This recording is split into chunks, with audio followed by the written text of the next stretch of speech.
Well, good evening to my single viewer. Anyway, I'm running into a minor production problem, which I'm going to take care of here shortly.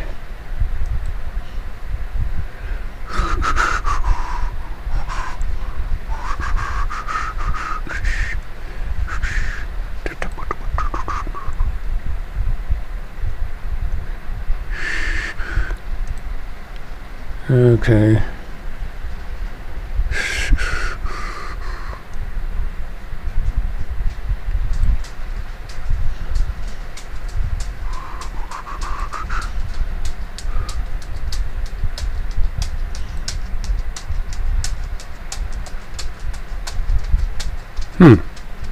Oh, that was weird.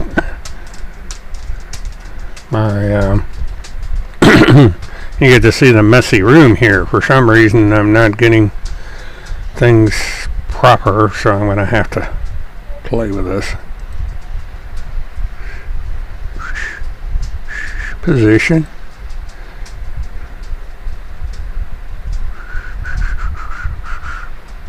Okay, zoom.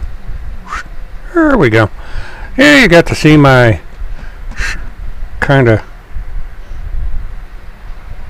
Alright, let's see if this straightens out. Okay, we're going to have a bit of a... Alright, let me do that positioning.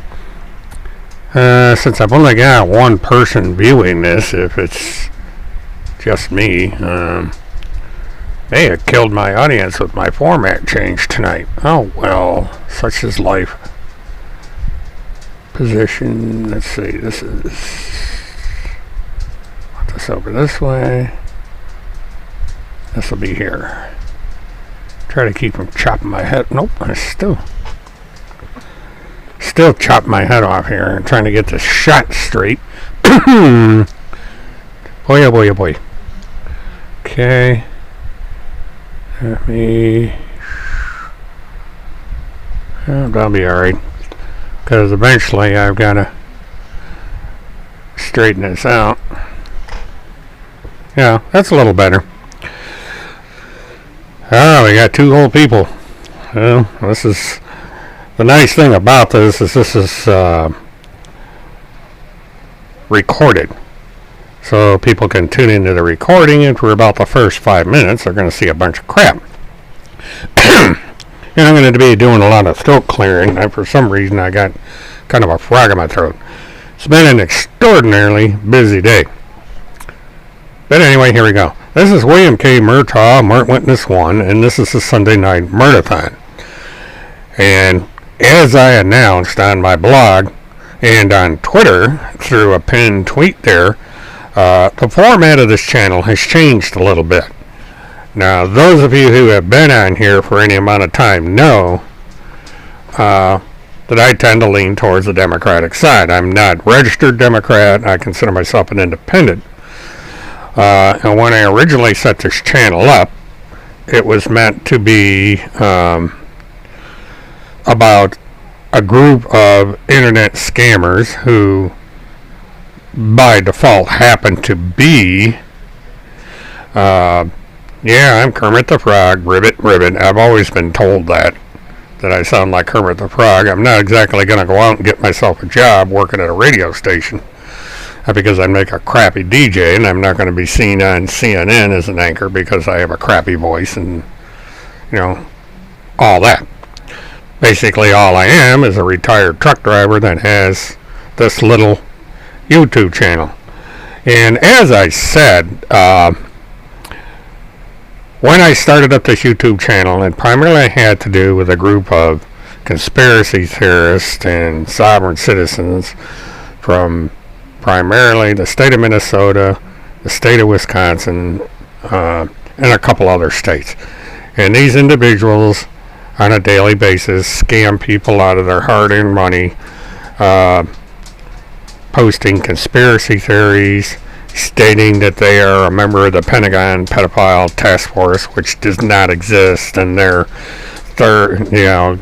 one person is a spokesperson for the Pentagon Pedophile Task Force, and one, yeah, I know I did, riveting. Anyway, these people are telling a bunch of lies, They got gullible people believing in them, and so on and so forth. And I had originally said that I am going to keep politics out of, excuse me again, out of this live stream. And a few weeks ago, I decided that I was going to kind of reduce my presence on here until I had a chance to evaluate exactly what I'm going to do. And now I've made the decision that not only am I going to discuss Tim Holmseth, Randy L. Erickson, and the rest of these idiots, but I'm also going to be more in a position of advocating my political belief that Donald J. Trump cannot serve a second term as president, and that we need to vote for Joe Biden. Now let me go through some of my comments here, and almost immediately I've been hit. Well,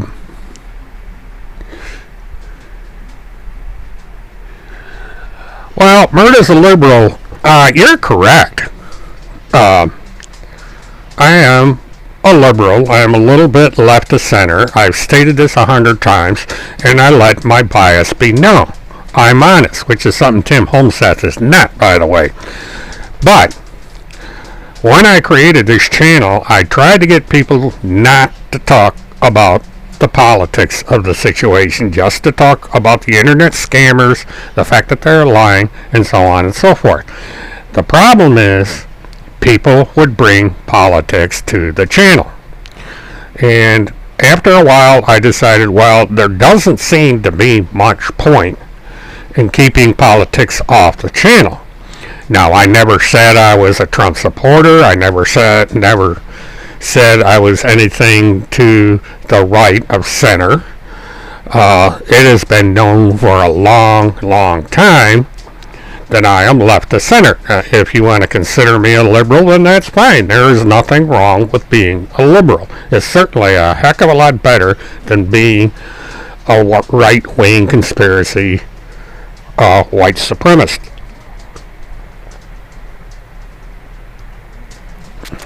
This country has moved way too far to the right. Now, that's my personal belief. If you want to criticize me for being a liberal and so on and so forth, that's your privilege. We have free speech in this country, at least for the time being. So if you got to burr up your ass about people being a liberal, then that's just too darn bad. I did expect that people like this Murtathon is a liberal was going to show up. This usually happens with political channels. It's one of the reasons I try to avoid it. The problem is even under the other format, people would come in here and they would support these asinine conspiracy theorists, which are generated by people that support Donald J. Trump. And so politics did come in here. And it is likely that Mert is a liberal is somebody from a different name. People always make up names when they come in here, and that's fine. It's one of the reasons I made the announcement. It was because we were going to get people in here. Now, we bring up the word socialist as if it's to mean something evil. And I find it kind of interesting because Donald J. Trump and the Republicans are practicing socialism. The bailouts to the corporations is a socialist program. All this money that is given to these corporations is socialism. We've got farm support, socialism.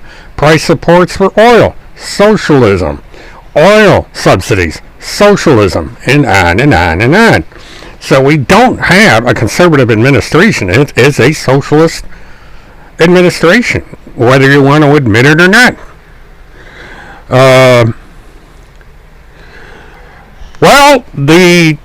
What is funny, you're always going to get outsiders and instigators at some of these riots.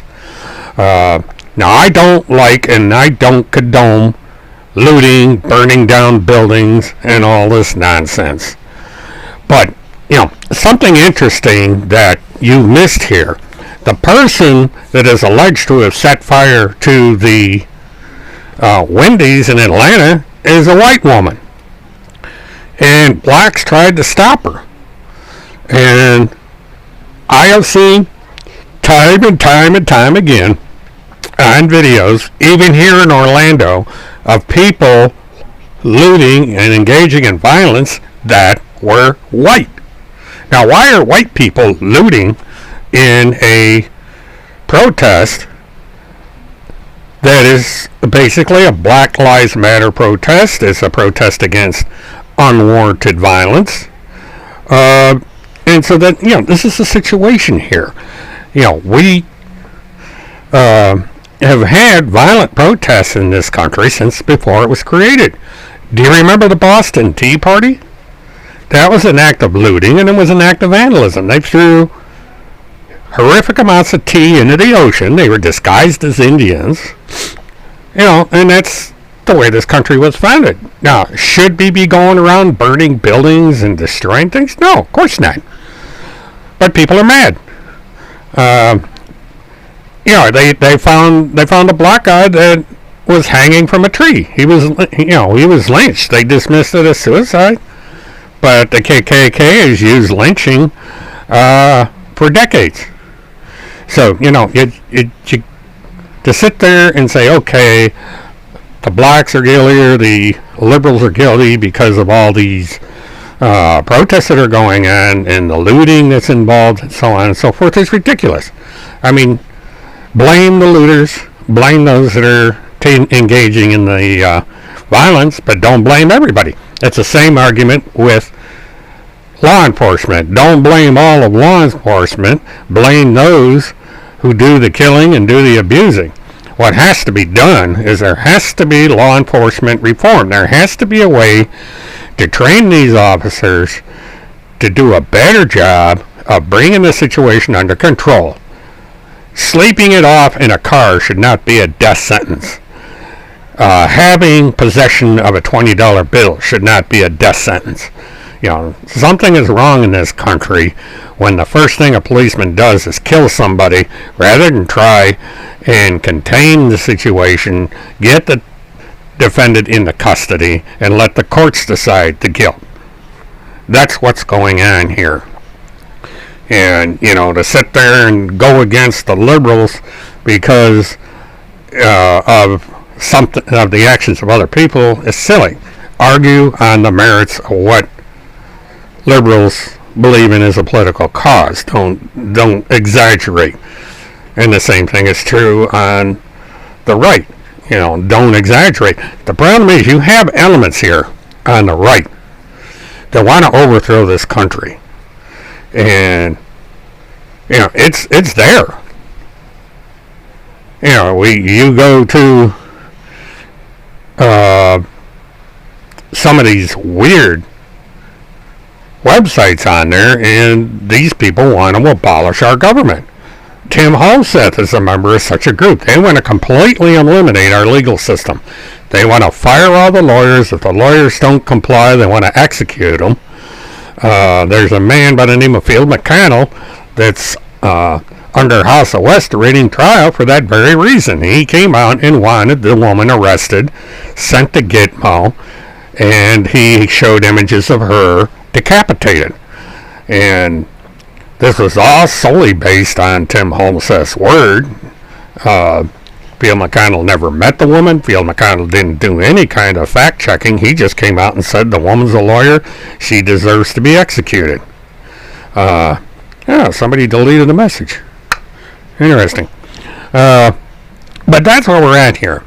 So I made the decision that I'm just going to say, screw it. We are only, June, July, August, September, October, November. We are at the 6 month point in this year. We are 4 months, 3 or 4 months from our general election.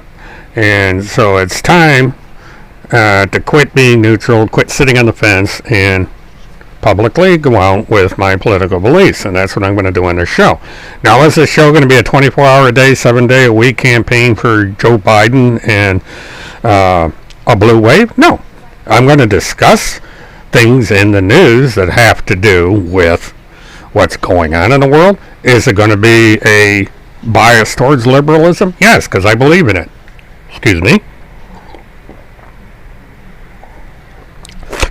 This is an informal show, so if you see me drinking milk or pop or go away for a few minutes, that's the way it is. I'm not a professional webcaster. I'm not being paid. I'm a 69-year-old retired white guy. I was a truck driver for 40 years. I owned an automotive business. I also had a couple of other professions that I did. And those that know me know what those professions are. This show is mainly a hobby, and it's also an outlet to express my personal opinions.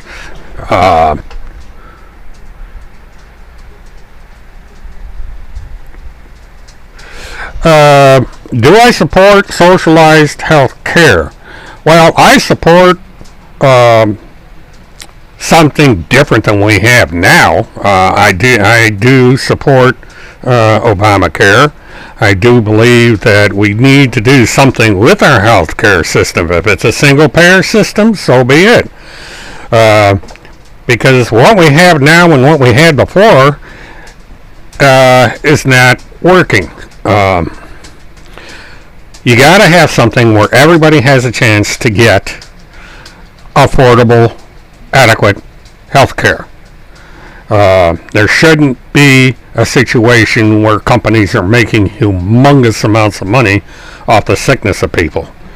Now what we do is we take people on the conservative side, people on the liberal side, people in the middle. We all sit down, we have a round table, and we figure this out, vote on it in Congress, and pass it. But don't sit there and go to court and say, well, we're just going to throw the baby out with the bathwater and nobody's going to have anything. We certainly can't go back to the old system. It was hugely expensive. It had all kinds of exemptions. So, if we went back to the old system and I was not on Social Security, I would not be able to get insurance because I'm a diabetic, I've got bad hearing, I've got high blood pressure. I mean, I'm a wreck health-wise. So I would be uninsured. But, because of Social Security, which is socialized, it's a form of socialism, I get a minimal amount of money that I barely survive on, and I get a certain amount of health care that I would not otherwise be able to get. And thus, that's where we're at. So yeah, I do support some form of socialized medicine. Socialism is not evil. Socialism is in Canada, socialism is in England, socialism is in France, socialism is in Sweden, socialism in Norway, and on and on and on and on. Yet these countries are all democracies.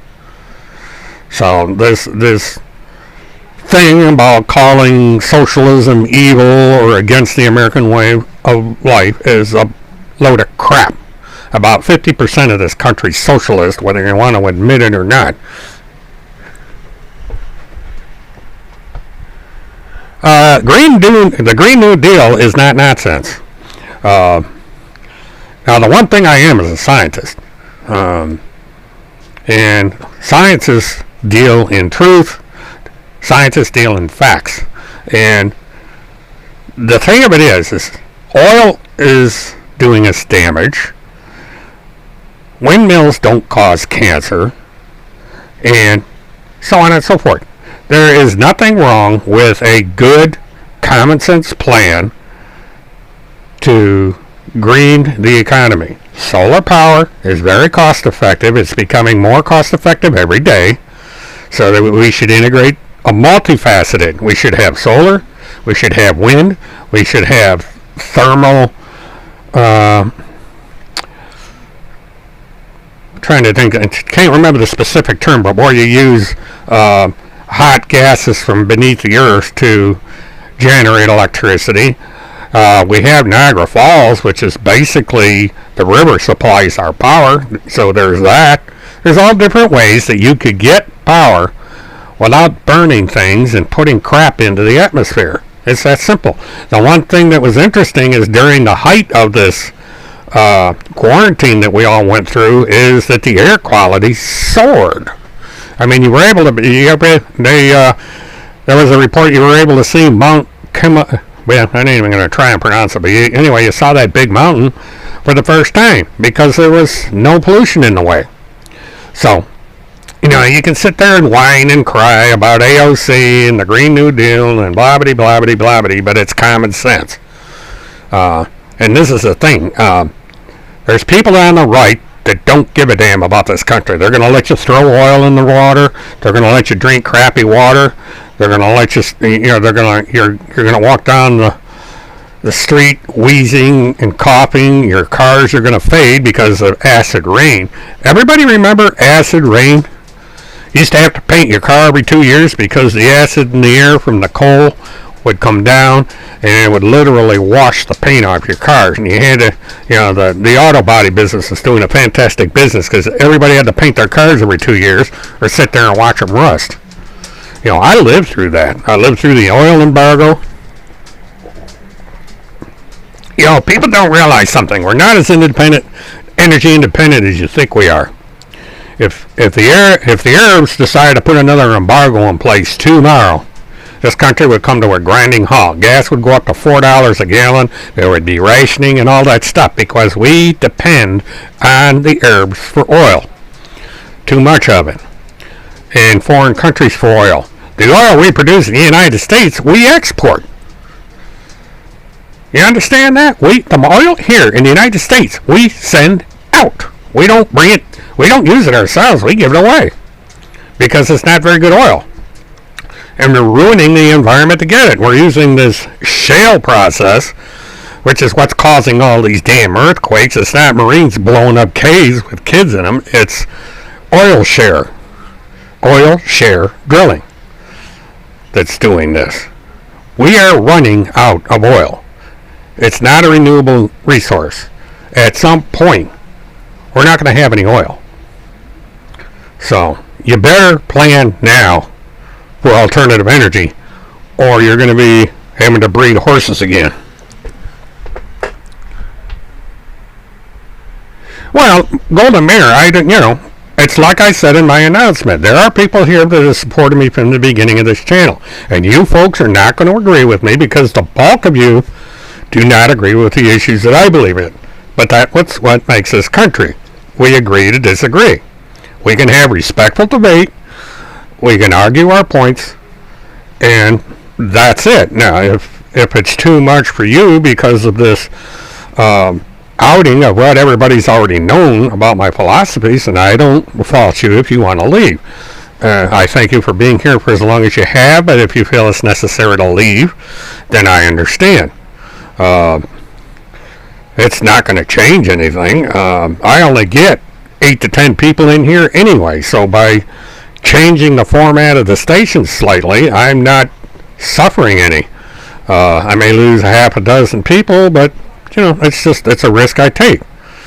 But I would be a coward if I continued to hide my opinions of what's going on. It's time for me to be honest and to state my case. And this is what I've always done. I've stated my case. I've done it with Holmseth and the rest of these idiots, and now I'm doing it with my personal beliefs. No, I'm not off my rocker. I'm actually rocking in it. This office shares a rocker, so I'm not off my rocker. Now, you're saying I'm off my rocker because I believe in something that you disagree with. This is what our country is. If you don't believe in something like this short person over here, you're going to get personally attacked. You're going to say, oh, you're off your rocker. You believe this, that, and the other thing. That's typical. It happens. I've seen this for years in heated political debates. And yet Murtathon is over there saying that she's mad at Alexander Goddard for poking fun of people, and yet here's one from their side, they're liberal, doing the same thing to me. The short person sitting there saying I'm off Iraqer. Maybe I am. I don't know. I don't basically give a flying you know what. I do curse on this show, by the way, so be prepared. You know, I'm trying to keep it down. Well, I don't care if it's popular on YouTube or not.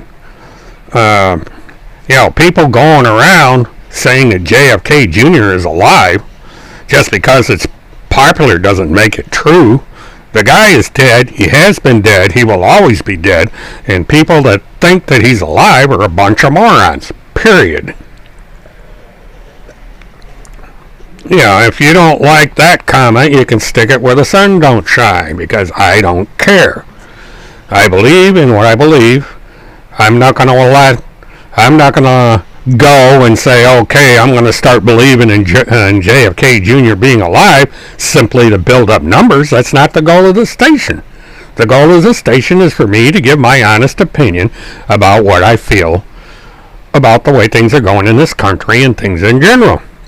And that's what I'm going to continue to do. If you don't like it, you know, don't let the door kick your ass on the way out.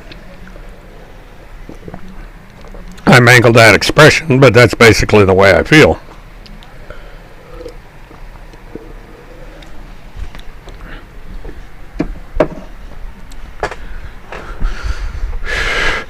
Something you have to realize is YouTube is not the arbiter of truth. YouTube is simply a service where people like me, people like you, and anyone else that has the capability can get on the air and say things they want to say, whether they're true or not, and people are going to disagree. This is not a uniform country. 360 million people are not going to agree on anything.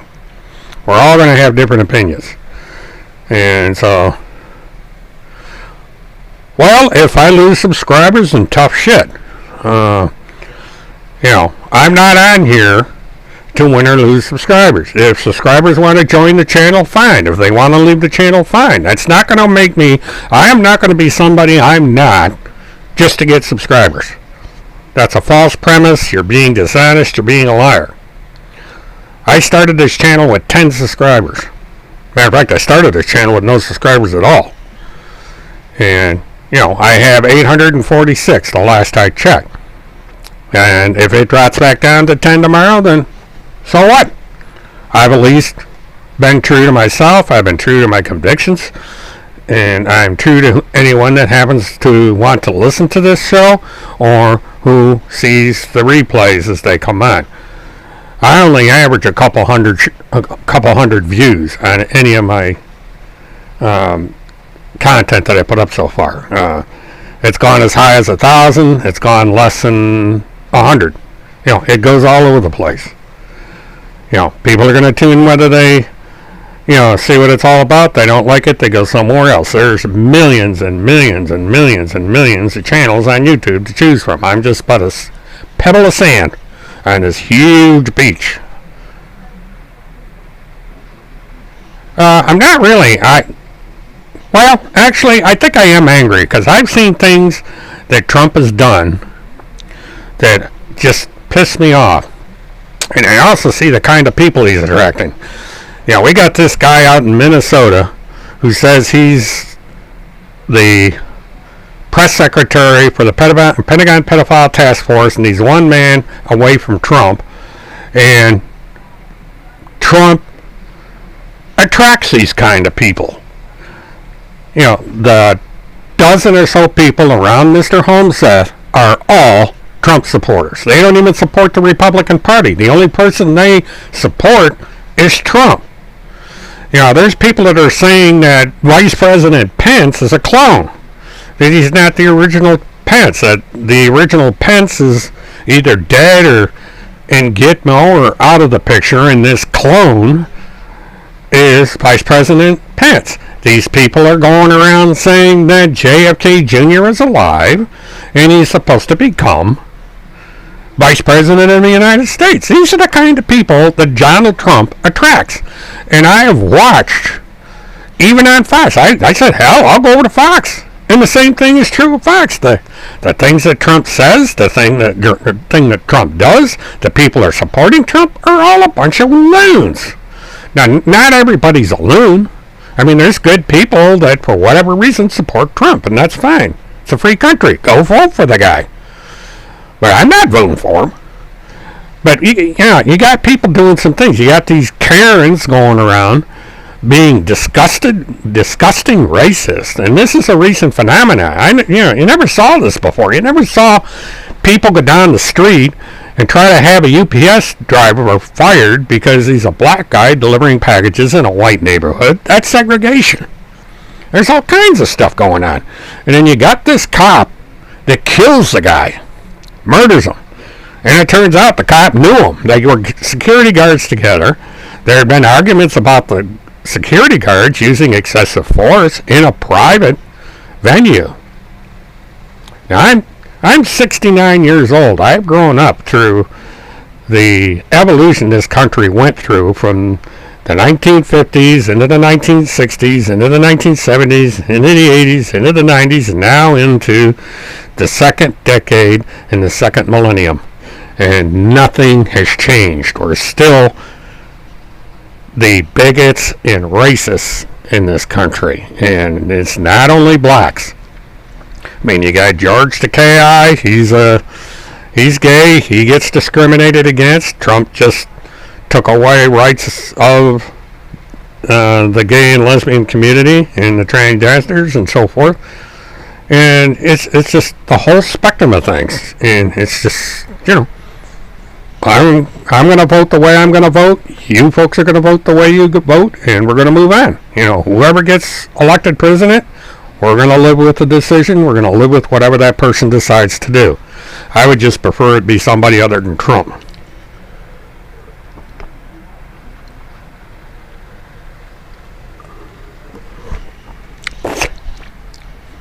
This is kind of a preliminary thing. I don't have anything set up as far as what's going on. I don't have slides. I don't have videos.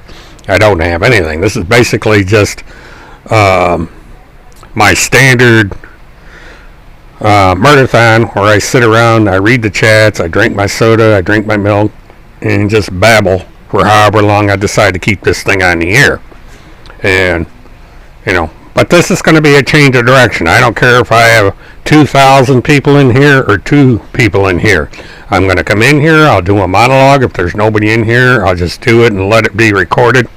And I'll determine the amount of time I spend on the air by the number of people I see show up. And so that's the way it's going to be.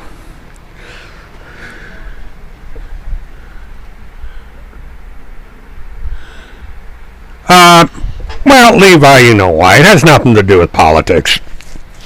They're going to criticize you no matter what. It's the nature of the beast. Now, we all know who is probably behind the murders of liberal moniker. It's someone that's come in under more than 50 names in the past, so this is nothing new. And I figure if I'm going to get trolled over railing against people like Timothy Holmseth and Randy L., who can't even use her proper name. She has to put Q in there because she's so obsessed with Q and all this. I'm saying, screw it. I'm tired of suppressing my political beliefs. I haven't hidden them because people know what they are, and I've even said it on the air. But I didn't bring it to the forefront like I am tonight. I didn't advertise Biden in the past or any of the candidates during the primaries. I would have supported whoever was voting in the primary. I've been against Trump since the day he was put into office because I've known about Donald Trump for decades. I'm from New York. I knew about Donald Trump from New York. The guy is a fraud. And we now have an apprentice president, and he's screwing things up. Any other conservative candidate for president would have been better than Trump. But the GOP committed political suicide, backed Trump, and they may or may not lose Congress because of it. And that's going to be up to the individual states. But there's going to be damage done at the minimum. They're going to lose some people. They're either going to lose the extreme right-wing people that are in the Republican Party that are in Congress now, or they're going to lose a lot of people, including Mitch McConnell. Now, there may be some Democrats that fall. It's hard to say. Politics is politics. It's what it is. But, if it happens, it happens. But at the same time, I'm not going to sit here and just keep my mouth shut. I'm tired of this crap. I've been watching TV all week and seeing the things that have gone on and how angry people are getting and the reactions to things. And it's just pushed me to the point where I said I am going back to the original purpose of this channel. This channel was supposed to be to cover the political upheaval in this country. It was never intended to be about Timothy Holmseth. But Timothy Holmseth liked to babble on about me so much over on his propaganda empire that I had no choice. I had to defend my reputation and address some of the false accusations this idiot's been putting out about me. And so that's what I've done. And so that's where we're here. That's where we're at here.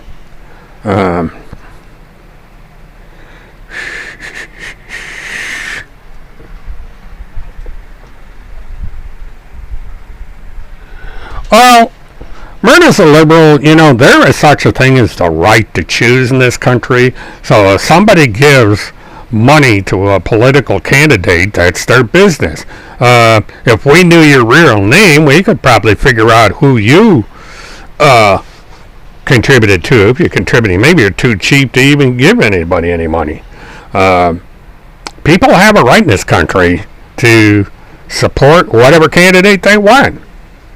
So I don't know what this big burr is up your ass about somebody contributing to a political campaign. Now, what Levi does not do is he does not go on his true crime media shows and say, okay, you go vote for this person, you go vote for that person. He talks about true crime. He keeps his program in context, and he keeps the politics out of it, which is what I tried to do here. And it didn't work, because of people like you, Murder's a Liberal, who came in this show and trolled the very political issues that Tim Holmseth and the others espouse. You didn't get into the fact of whether what they were talking about is true or not with this Pentagon Pedophile Task Force. You talked about the politics. So it's people like you that brought the stuff into this room. And I just got fed up with it. Because I would sit here hour after hour talking about how what Tim Holmseth says is a lie and what Randy says is a lie and so on and so forth. And all this political crap was showing up in my chat. So I said, screw it. I backed down. I took a little bit of a vacation to catch up on some things here in Orlando, and I said when I come back on, it is going to change. I am going to bring some of my political issues that I believe in and concerns that I have into this channel. Now, it's not going to be 24-hour, 7-day-a-week politics. There's other things that I'm going to be doing that are not anywhere near political in nature. If some of these cases that I'm following come up, they're going to get discussed. We've got 4 trials coming up, primary of which is Field McConnell. We've got the 3 women who got involved with the scammers that find themselves facing charges or custody issues because they got involved in this crap that are going to court, and they're going to be tried.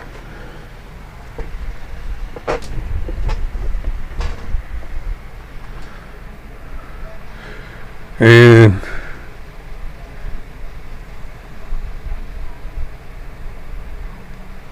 I stand by everything I have said about Trump supporters. Anybody that's read my Facebook, anybody that's read my Twitter know exactly where I stand when it comes to some of the moronic people that support Trump.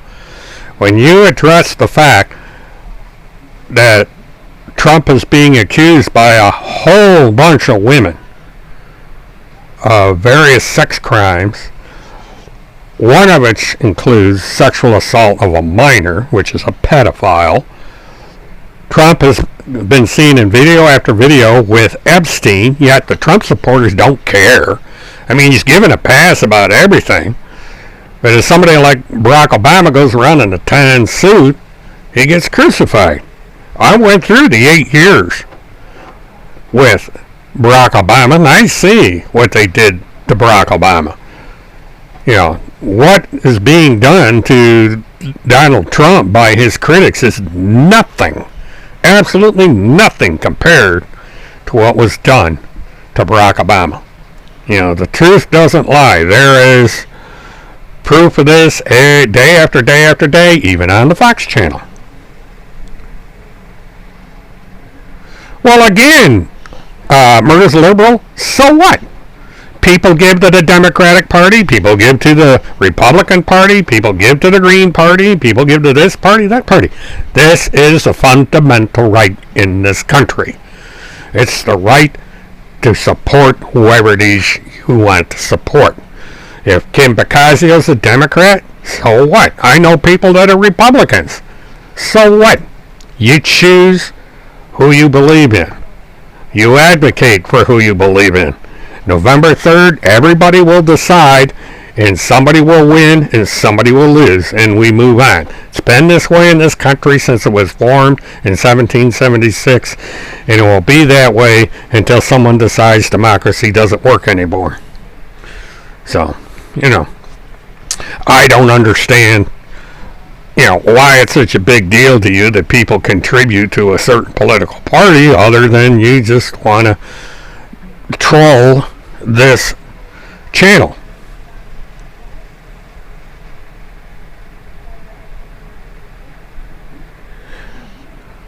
And you sit there and you whine and cry about smearing Trump supporters. Trump supporters do the same thing to Biden supporters. I mean, it's, you know, we're playing the rules here of the Republicans. They've been doing it for longer than we have. Oh, liberal operatives. Yeah. This is the same old bullshit we get all the time. People, you're operatives. We're paid this. We're paid that. Well, I ain't been paid. If somebody owes me money for being here and advocating, I sure as hell would like to get paid. And, you know, living on Social Security is no picnic. You ought to try it sometime. So, what the hell? I don't care. You know, if you want to sit there and spread your bullshit about liberal library, you know, the thing I don't understand is these people sit here and they come over here and complain about this little show. I mean, why aren't you over with Tim Holmseth or Kirk Pendergrass or Preacher Dan? Why are you even over here? You know, this is what's weird about all this. I mean, I only got 10 people on here and you're one of them. You know, if this is a show with 10 people on it. What am I going to do? I'm not going to influence anybody. You know, I doubt that I'm going to change one vote. Usually, you know, the people that are here on the liberal side, they already made up their mind. They're going to vote anyway. And I'm sure you're going to vote for whoever you're going to vote for. So nothing's going to change. Hi, Gray Moon. Welcome to the new Mert Witness 1. Well, I certainly hope the Q-tards will be done in November. I mean, they've done a lot of damage and are doing a lot of damage to this country with their idiot conspiracy theories. I've never seen anything like it. So, all we can do is hope.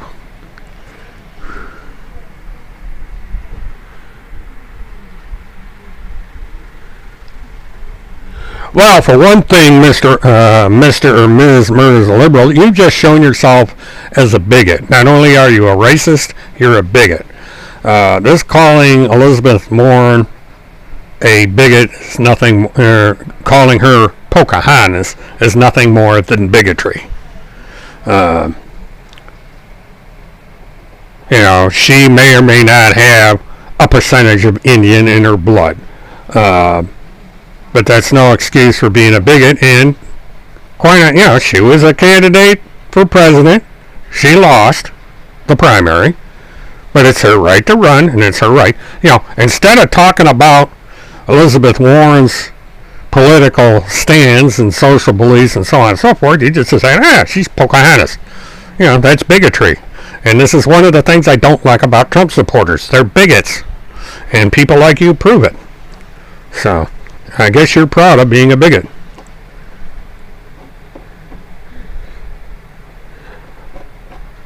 Well, I think the business with Joe Biden's a little overblown. But have you seen where... I saw a video tonight on Twitter where he actually yanked the woman towards him, was trying to get a kiss off her, and she just kind of went, blew him off. He actually forced the woman to try and kiss her. He's come out saying that, he feels that he can do certain things to women and grab their public area, or, their private parts. And he even said on Howard Stern that if his daughter wasn't his daughter, he might go after her. The record is there about Donald Trump. I've seen him live, and I've seen the stuff he's done for decades. This guy is, a hell of a lot worse than Joe Biden. Joe Biden isn't even a 1/1000th as bad as Donald Trump. And you support that guy. This is a guy that's a pedophile. His own wife has accused him of domestic violence, his ex-wife. His own, I believe it's his daughter or niece that's come out recently and has exposed him. I mean, it goes on and on and on. So, I'm going to continue to criticize Trump's supporters because, this man never should have been elected. He's totally against the grain for what this country stands for. But, I personally, I feel he's a traitor.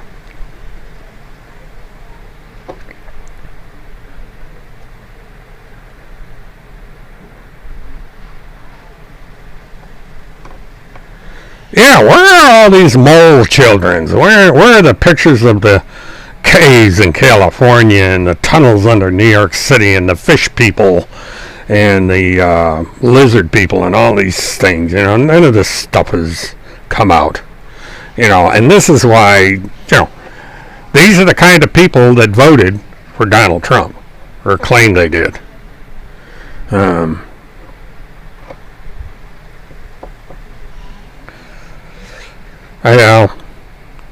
Route Irish. We're both Irish, Route Irish, so I think he was talking about my Irish booty. But, typical Trump troll. The Russians on patrol. So,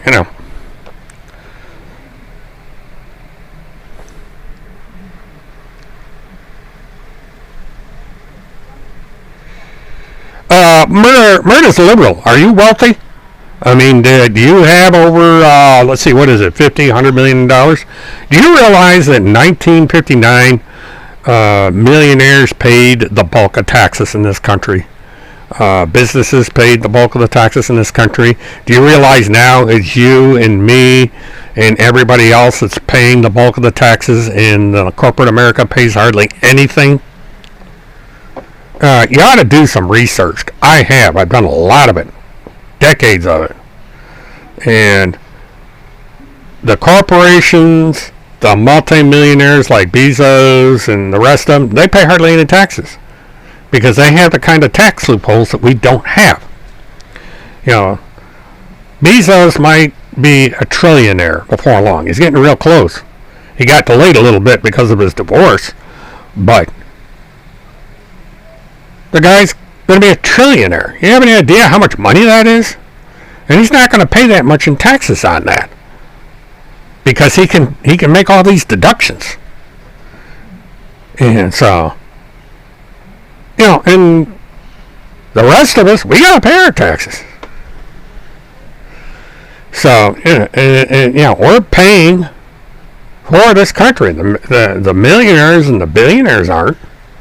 So if you're for a guy that's making $500, $600, $700 million a year, pay less taxes than a guy on the assembly line making $40,000-$50,000 a year, then yeah, you got some screws loose, dude.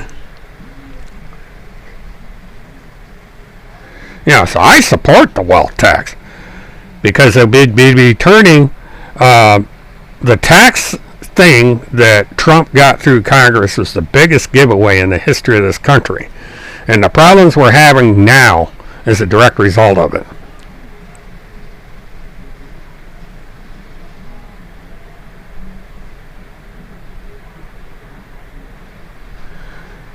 If you're so smart, why do you have a pitiful retirement?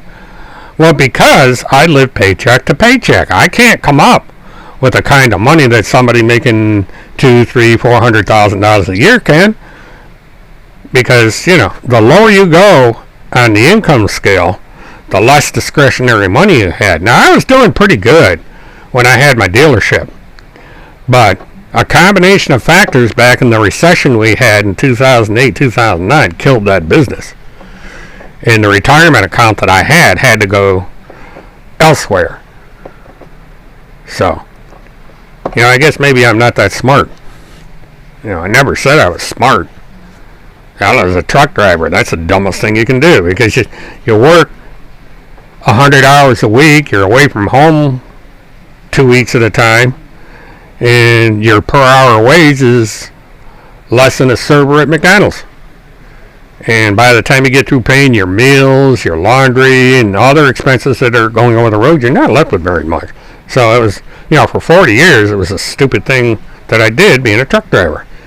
I respect my fellow truck drivers out there, but it's an extremely hard way to make money, and in the end, you don't make a lot. So I guess I wasn't very smart.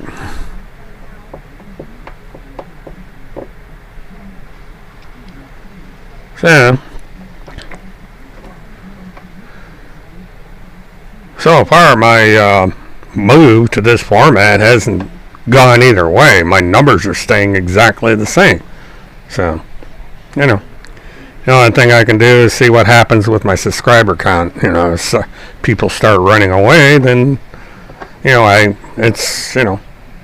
paid a heavy debt for being honest. It's happened in the past that I've paid, I'm in the position I'm in because I was honest.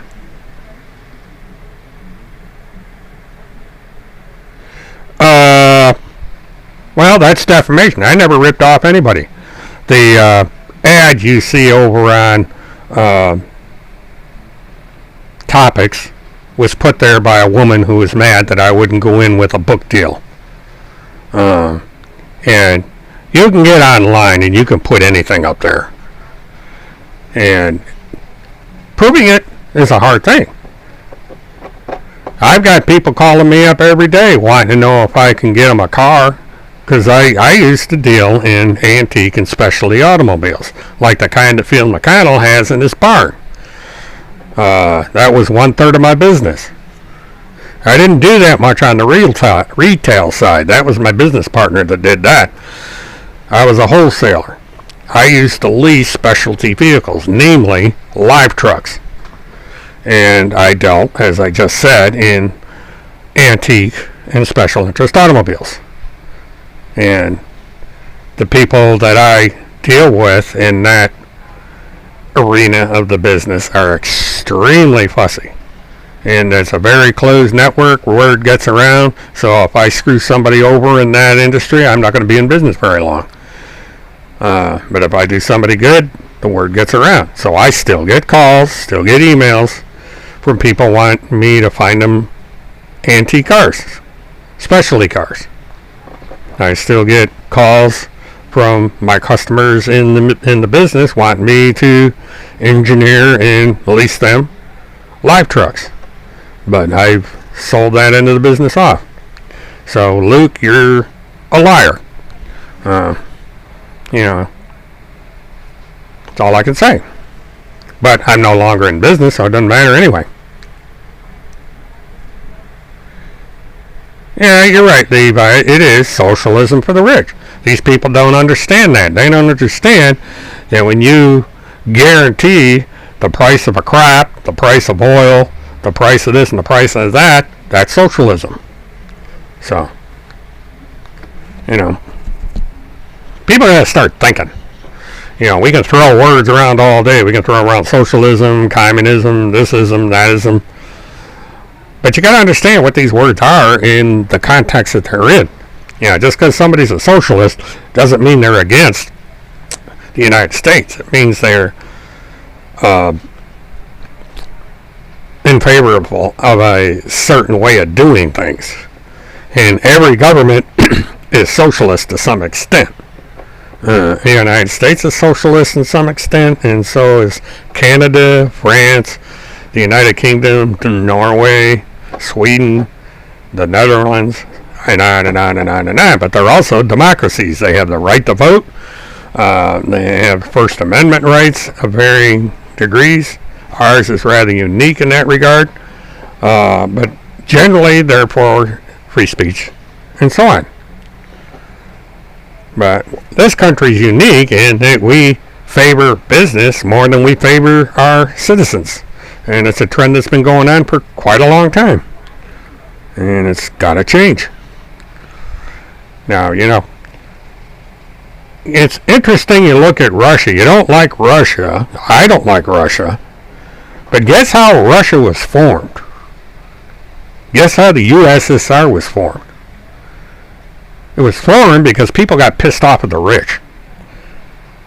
There was such a thing as a Russian Revolution. They had things called SARs, CCARs back then, which is kind of like a king. They overthrew the government. They said, we don't want any more kings.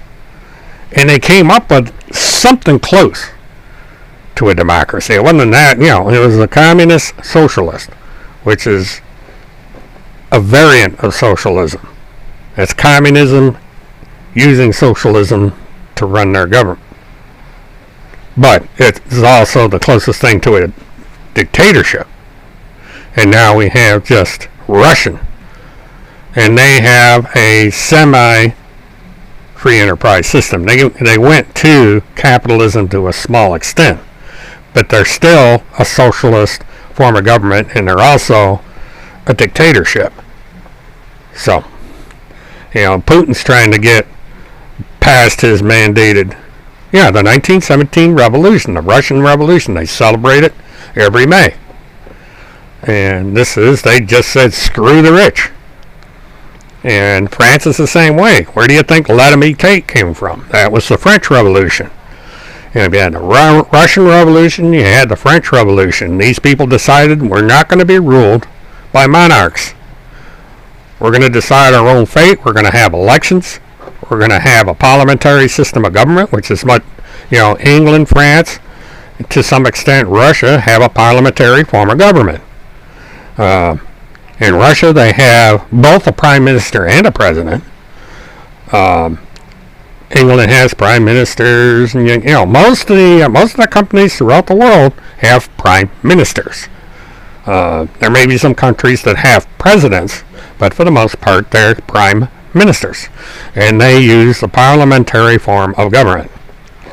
Ours is something a little bit different.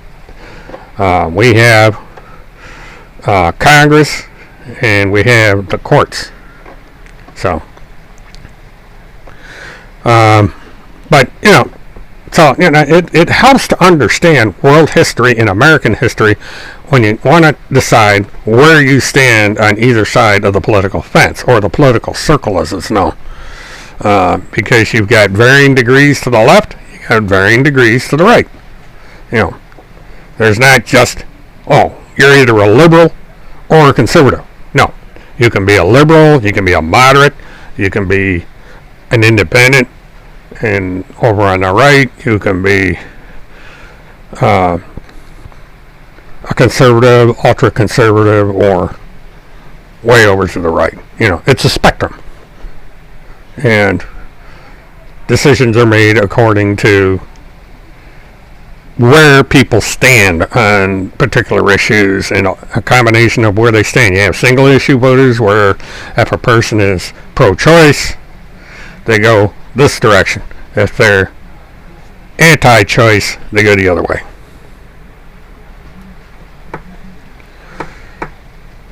Well, revolution may be Bernie talk. Bernie is to the extreme left, and he has some good ideas and he has some bad ideas, but he didn't prevail. Joe Biden prevailed. So,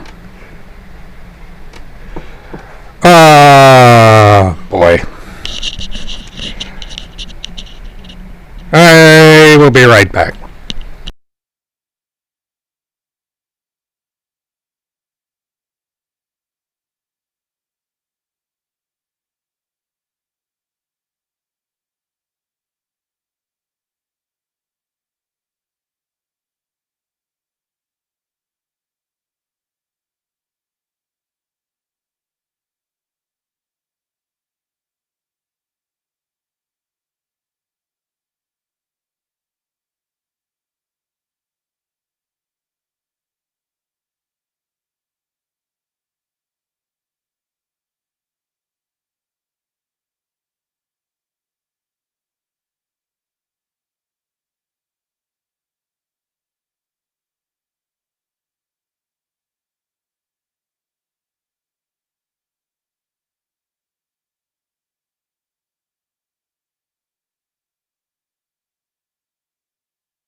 Okay, we got the name calling going on here.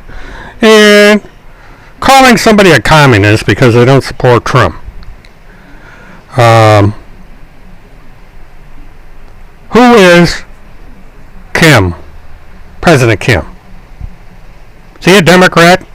Is he a Republican? No, he's a communist. He's an extreme communist. And let's see. What about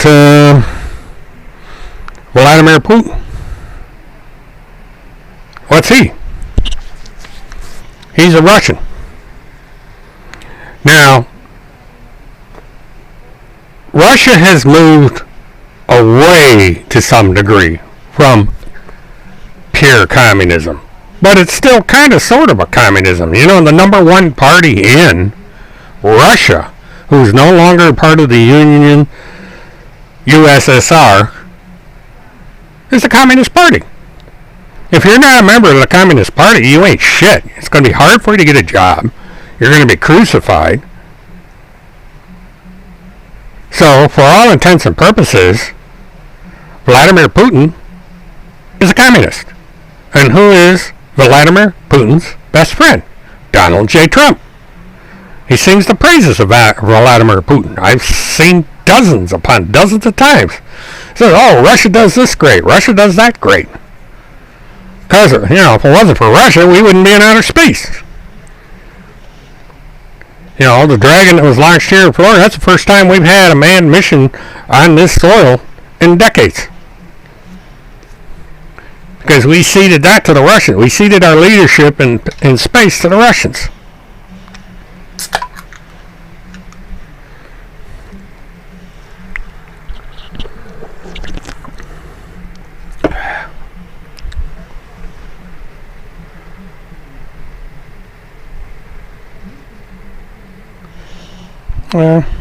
Fine, that's your opinion. Murder's a liberal. My father not only was a reformatory guard, which is a form of law enforcement, but he owned his own business. We had two businesses where I lived in Elmira. We had Murtaugh's Variety Store, which is a retail business. It was run by my mother, and Dad helped. And Dad had a catering, what could be considered a catering business on a farm that we owned on the outskirts of Elmira, north of the town of Southport. It's called Mert Haven. That's where my name comes from, Mert. It's the first four letters of my surname, and our families have always been known as Mert. And I just kind of became the inheritor of the name because I picked it up. It was first a CB work. I had Trader Mert, which was my CB nickname, and I shortened it to Mert. And then I went to Mert Witness 1 because there's 10 million Merts out there. There's Merts all over the place. So I had to separate myself. But, yeah, my parents were business people. They were also working. My mother was a registered nurse, and she also ran the business. So it's, we had that background, and we did all right. Everybody went to college in my family. They wanted to. And I come from a military family. My father was military. My two brothers and my sister were military. I'm in my house. You don't have to wear a mask in your own home. If I go someplace that requires a mask, I wear a mask.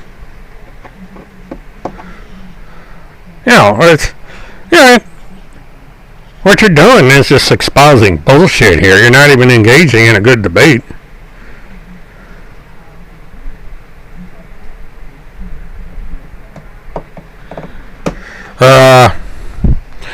Timmy is on public assistance.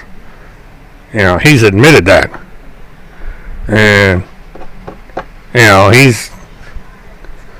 I imagine he got his little check from the stimulus check, which is socialism. I mean, $1,200 check, that's socialism. I don't see anybody out there tearing up their stimulus check.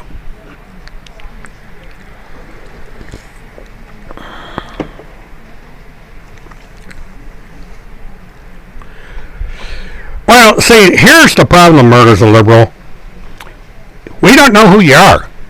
You come in here under a username hiding your surname.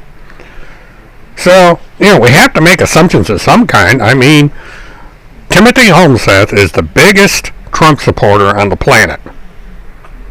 Without a doubt. I mean, that guy would kiss the feet of Donald Trump or kiss his butt or probably even give the guy a blowjob. So, when you come in here saying you're Murder's a Liberal, we have no idea who the heck you are. You could be Tim, you could be Randy, you could be anybody. We don't know. So, because we're so used to Tim Holmseth coming in under 20, 30, 40 different usernames, we automatically assume that you're Tim. So, if you're not Tim, then, I give you credit there. You're acting stupid, but other than that,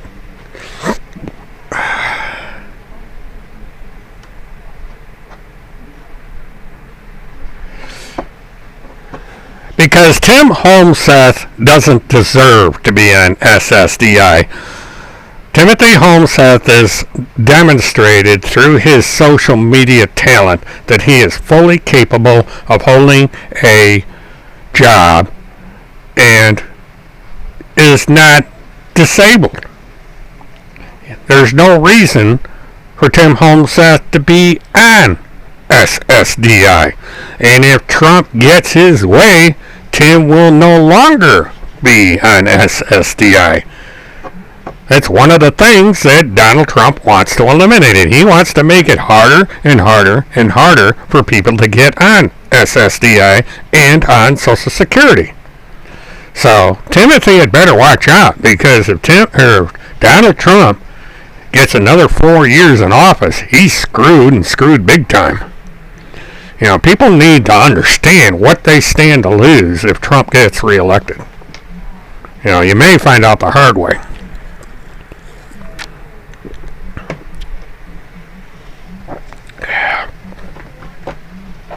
Hi, Alexandra. Welcome to the new Mert Witness 1.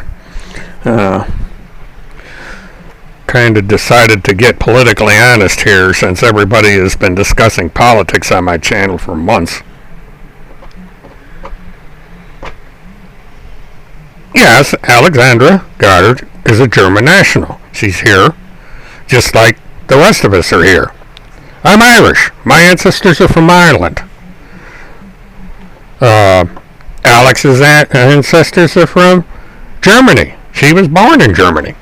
Her father was an American veteran. And guess what nationality Melania Trump is?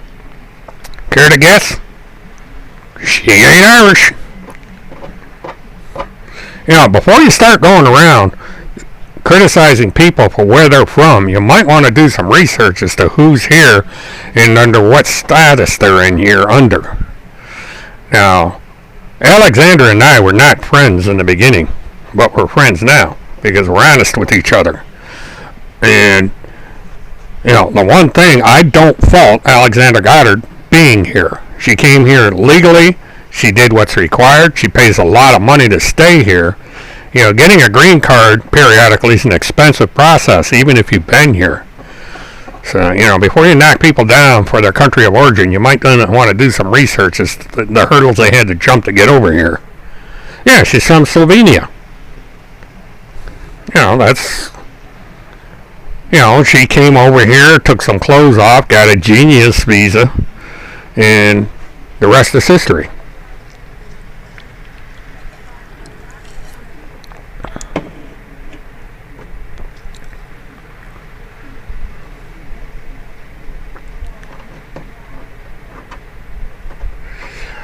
Now, moderate extremist, I have changed the format of the channel.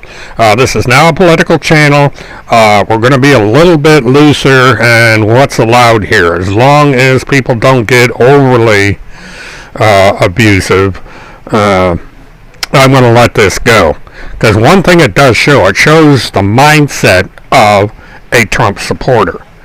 That instead of debating the issues, they got to go around faulting people for their country of origin, their immigration status, who they vote for, who they contribute to politically. I mean, we're not getting down to issues, we're getting down to labeling and who contributes to who and so on and so forth. It's kind of stupid. So I'm letting that go because people have got to see the mindset of those that support Trump, and the majority of them.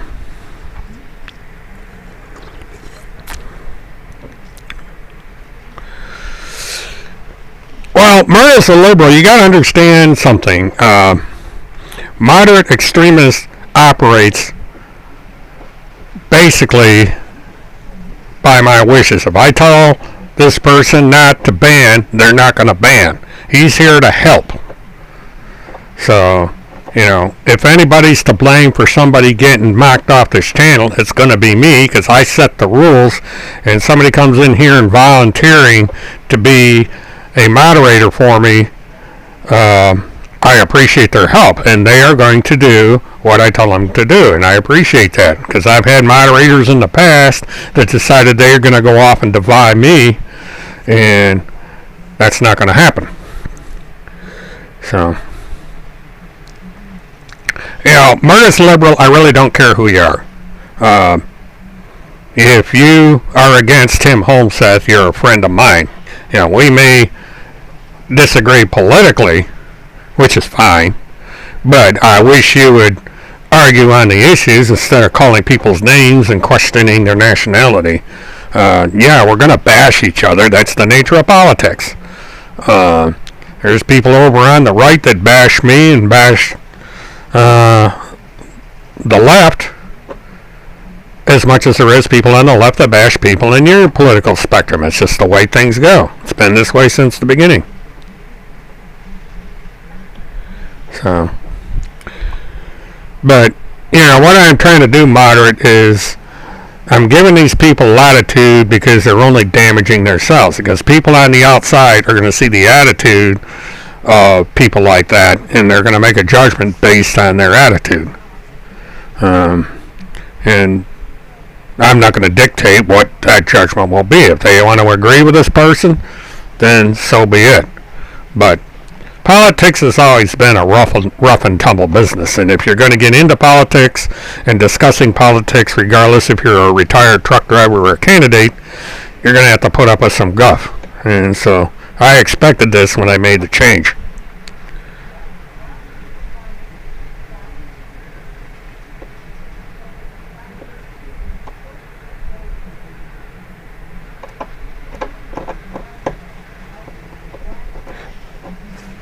Okay, now we're getting into a class war. Now, for one thing, these are people that are into the service of their country. They're government employees, they work for the government, and you do understand that people that work for the government make less than people that don't.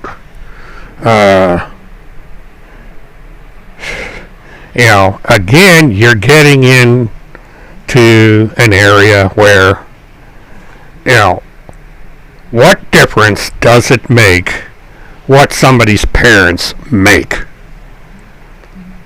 I mean, you don't know the life circumstances of these people. He was fortunate enough to have parents that was able to provide him a good home, a stable home. They raised a decent young man, and he's out there trying to make a living, which is something that Timothy Holmseth is not doing.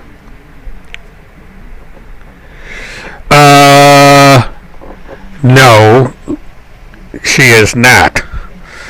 I thought that at one time. You gotta understand, me and Alexandra, we sparred, and we sparred hard for years, mainly because somebody was goading us into fighting each other. But she was honest enough to understand at a point that we had both been going in the wrong direction. We made amends, and now we're friends. I've met Alex personally. She's a nice lady. She certainly is not a man-hating feminist. She just doesn't like bigotry. She doesn't like racism, and she doesn't like discrimination.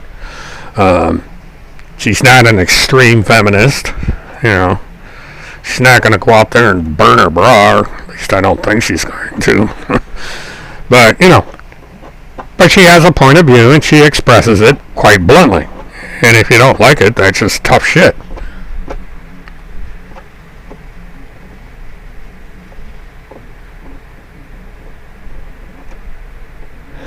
Well, okay, Gray, just do your job. Don't let it interfere. Moon Dream, I think you and I are about the same. I don't know exactly where you stand on all the issues, but I'm an independent. I don't affiliate with any party.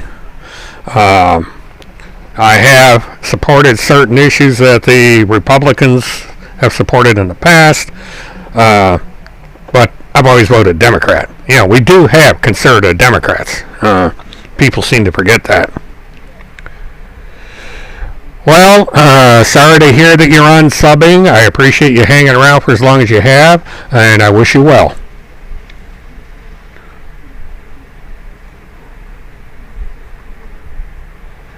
Again, what does it matter what his parents make? You don't understand the circumstances behind their lives. Just because somebody makes $100,000 doesn't mean they have a brand new car and a pool. There could have been expenses that they had.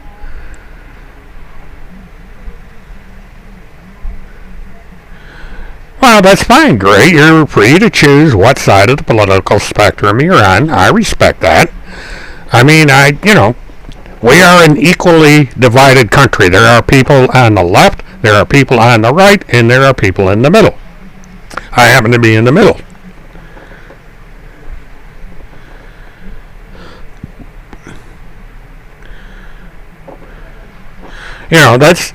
I made that choice when I decided to change the format of this station. That I knew that some people were going to get mad and they were going to unsub. I can't help that. But in order to be honest with myself, I had to make the decision to change the format of the station. I'm going to pay a price. I don't expect hordes of Democrats to come in here and fill me up with numbers because they have other, The resistance has their own favorites. They have their own people that they work with. It's kind of hard to break into that. It's not like the QAnons where if you declare yourself a QAnon, they'll suck you up like soda out of a pop can.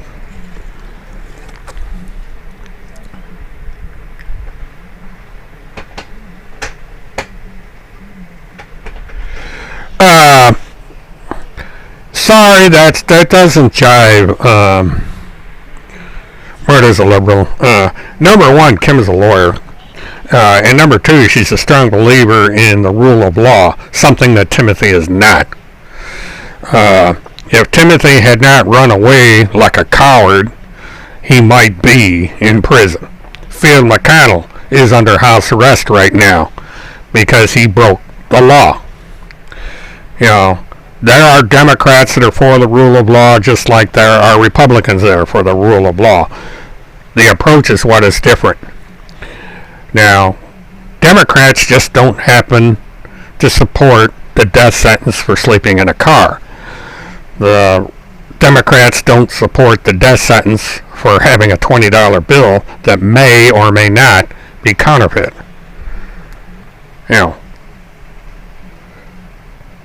I'm white. I have no idea what it's like to be pulled over by a cop and be black.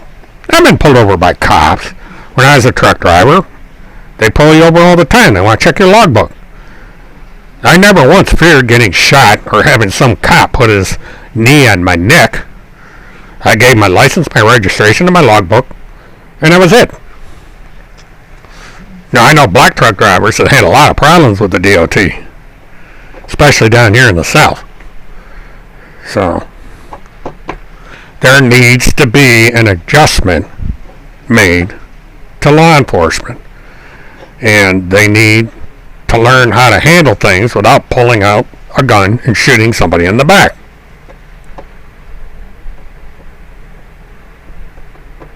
Who am I defending that has a record of child abuse? And you're telling me that because the guy has a criminal record that he deserves to be killed? I mean, come on. What kind of a country we got here where you're going to say, oh, the guy's had a criminal record so the cop can shoot him? There's a guy with a criminal record running around right now in a car full of junk. Are we going to kill the guy? Is this the kind of country we are? If Tim Holmseth is arrested tomorrow, I don't want him getting the death sentence. I want him in jail for a couple of years. Long enough to where he understands that what he was doing is wrong. I don't want the man dead. That's ridiculous. And a guy having a criminal record that under the law, if he gets arrested for something else, he goes to jail for a few years, doesn't deserve to be killed. Period. Let's get real, folks.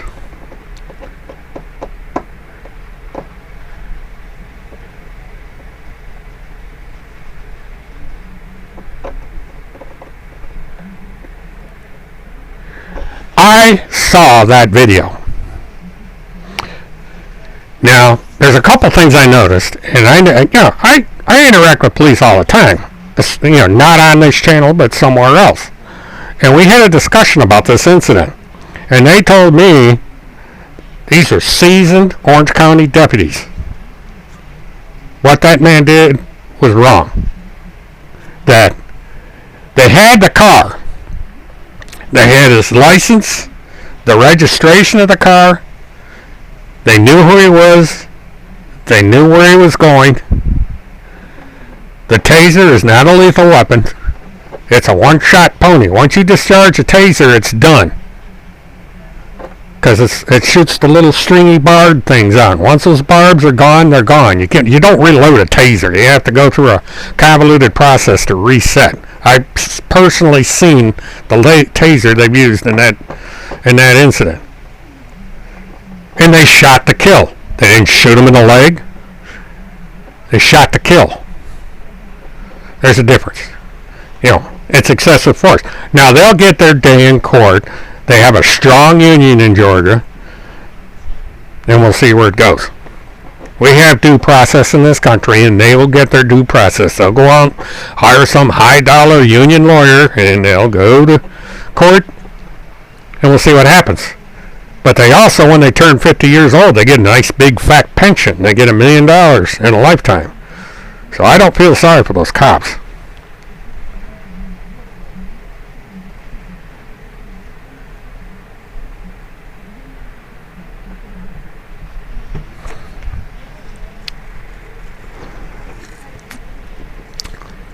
Well, Murta's Liberal says he's not Tim Holmseth. So I'm willing to give him the benefit of the doubt. He says he doesn't like Tim Holmseth. So unless Tim Holmseth likes to knock himself down and be honest for once, we'll just go with the fact that this guy is not Tim Holmseth. So we can do that much. Doesn't matter who he is. We're going to disagree no matter what. And he brings up valid points. I mean, this is the argument that thousands of people are having right now all over the country. People are taking the cop side. People are taking the criminal side. I admit the guy's a criminal. Number one, he was DUI, which the cop should have taken into account.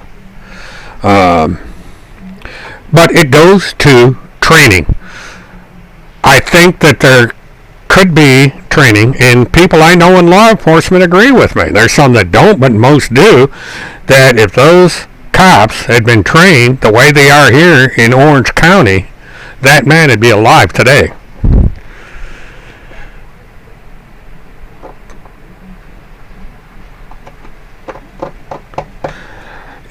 Again, I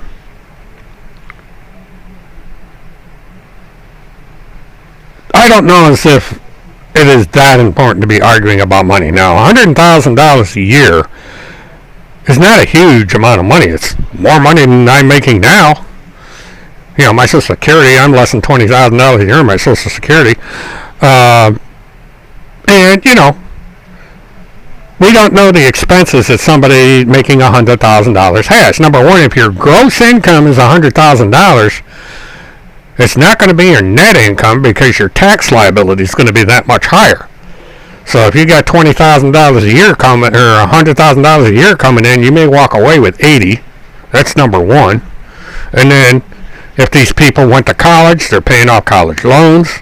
If there's other things involved in that $100,000 a year bracket. So that money gets sucked like a vacuum cleaner. I made that kind of money. I made more than $100,000 a year. So I know that, you live comfortably. You get to take a vacation every once in a while if you use your money wisely. You get a better house. I had a nice house. I was, between me and my wife, my declared income that I did on my taxes, the salary I paid myself and the salary my wife made, we were at $100,000 a year.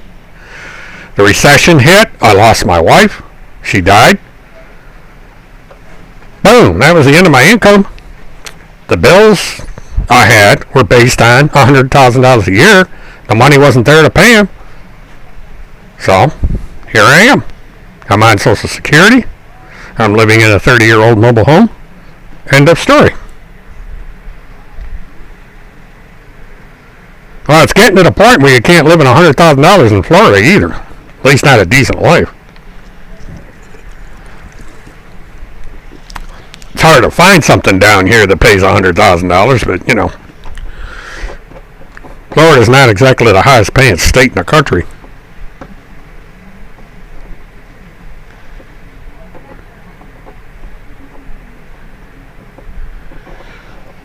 It's saying somebody makes a certain amount of money is an incomplete scenario. You have to know how they make their money, what expenses are involved, so on and so forth. And it's not, taxing. You're looking at married couple filing jointly. There's what they call the marriage penalty. You're in the tax bracket where your percentage is higher.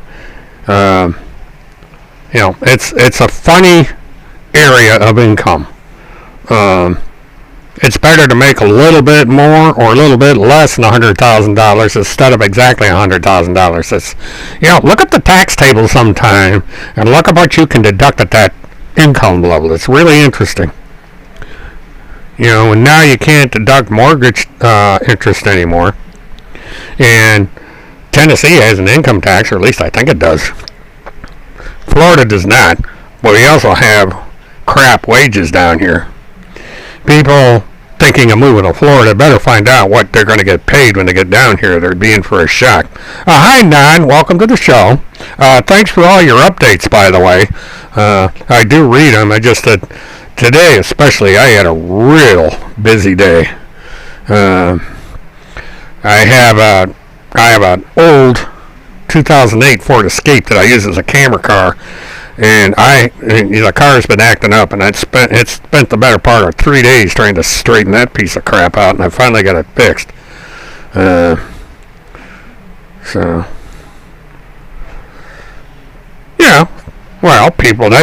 People vote liberal in California. That's what they want. People have a right to vote the way they want the state to be run. If you don't want the state to be run by liberals, then you're just going to have to vote in Republicans. Ronald Reagan was a governor of the state of Florida. Arnold Schwarzenegger was a governor of the state of Florida, and they were Republicans. The pendulum goes one way or another. New York State had Republican governors. They had Democratic Republicans. I had a cousin. His name was John Brian Murtaugh, person my son was named after. He wrote a book called A Tale of Two States. And it got into the fact that New York State is both a conservative and liberal state. We're equally divided. There's no middle ground. You're either a liberal or a conservative in New York State. And so he and a co-author who was a Republican, they wrote this book about New York politics at that time. He was a Democrat. He was a assemblyman in the state of Manhattan. He died a couple of years ago. And he was my favorite cousin. And so I named my son after him because of that. Very interesting man. But, he was honest about his politics. He said, okay, this is the way New York State is. He wrote the book.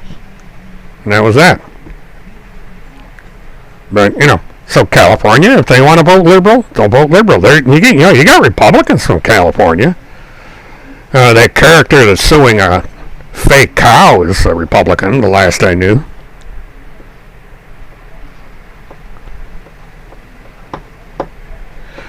That's exactly my point.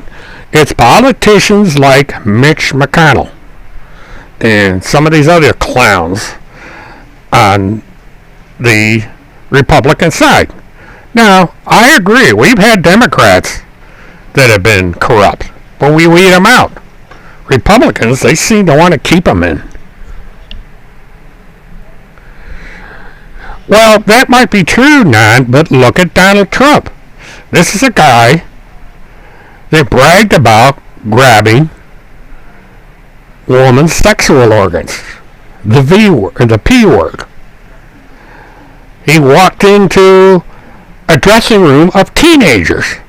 Most of your candidates for Miss America either are in their teens or they're just getting out of their teens. I don't know what the minimum age for Miss America is, but they're quite young.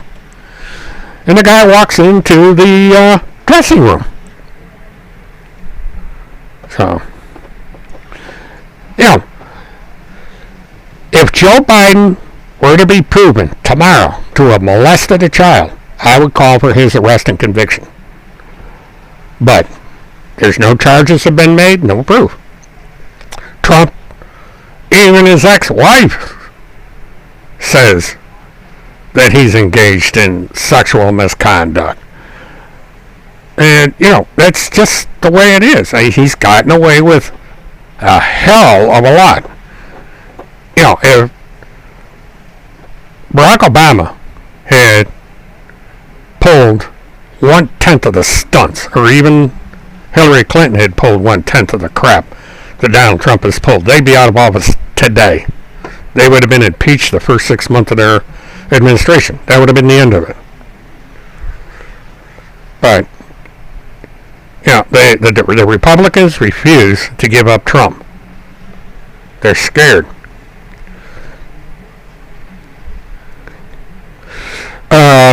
Nonsense. What Bill Clinton did was wrong. He abused his power as president, but it was a consensual act. He did get impeached for lying to Congress, which is why he was impeached. He lied to Congress. But just like Donald Trump, he remained in office. So,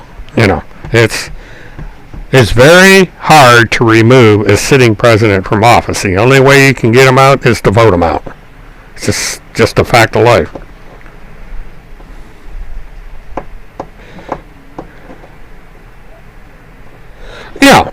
It's exactly right, Alexandra. That's what happened to me. I've been accused of being a pedophile for years now. Tim Holmseth has done it. Radio did it. And, it's just, we had this crap with monoxide and some of these other people. It just seems to be the first thing people do is they start calling you a pedophile. And it's a very dangerous thing to do.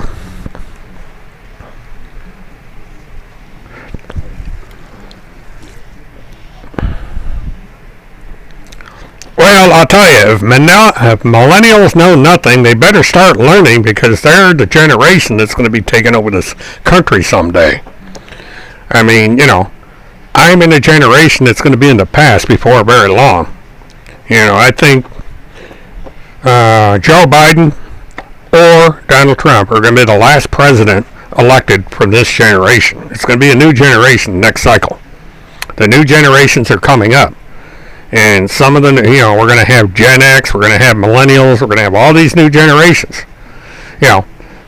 I went through this bullshit in 1969. My generation was criticized. We were running around naked at rock festivals. Woodstock, Watkins Glen. Some of the crap we did when I was a teenager. Ooh. So it's a cycle. We go through this all the time. The generations pick on each other. But at some point, the new generation is going to take over. It's going to be their turn. They're either going to straighten it up or they're going to fuck it up. It's up to them. And I told you I was going to swear.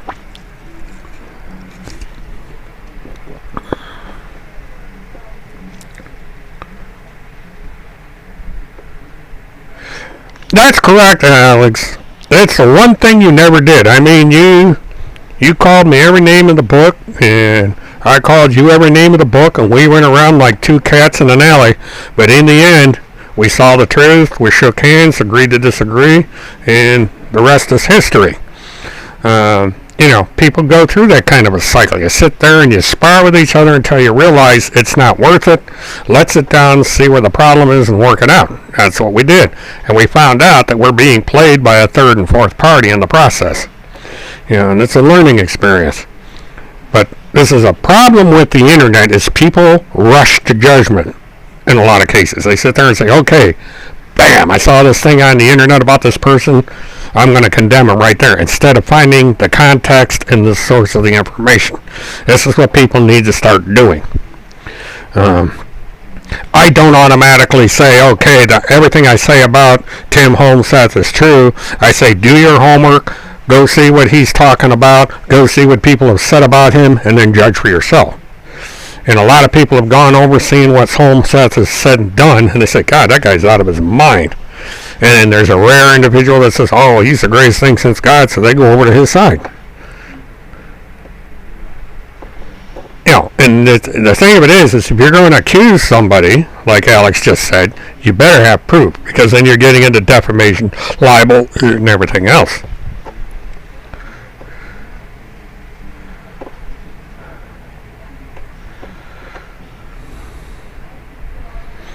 But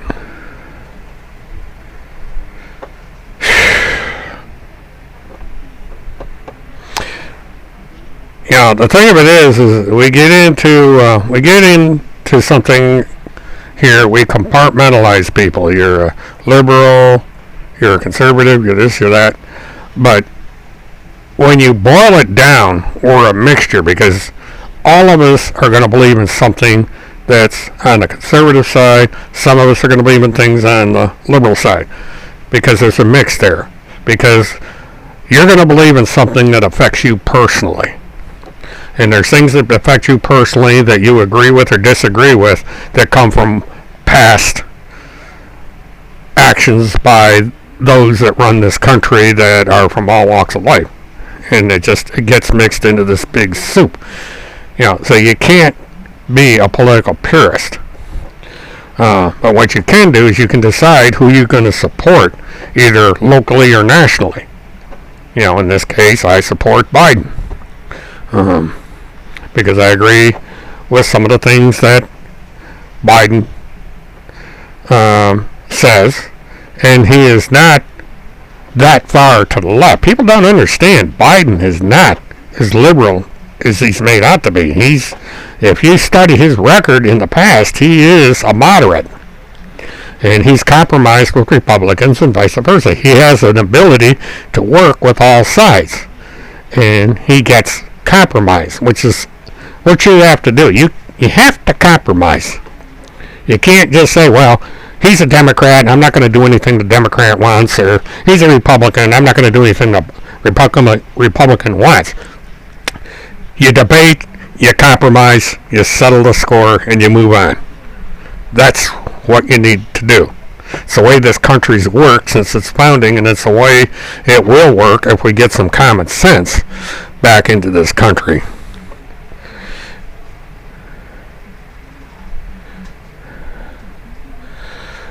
Yeah, but this time, Levi, you either vote for Biden or you vote for Trump. Because if you vote Green Party or you don't vote, then you're voting for Trump. You've got to vote for somebody. And it's either Trump or Biden, period. There's no other choice. No write-in candidates, no third, fourth party candidates. It's A or B.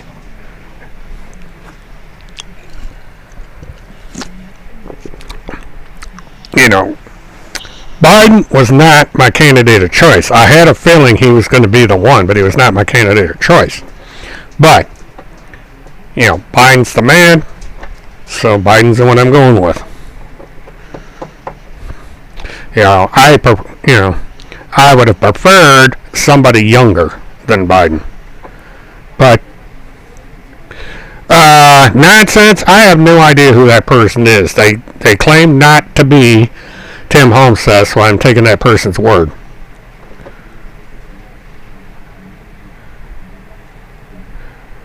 Yeah, no, that's my hope too. Just because Biden wins this round doesn't necessarily mean I want him to win the next one. He's got to earn my vote, or I'll primary to somebody else. I can't because I'm not registered, but I will be in favor of somebody else.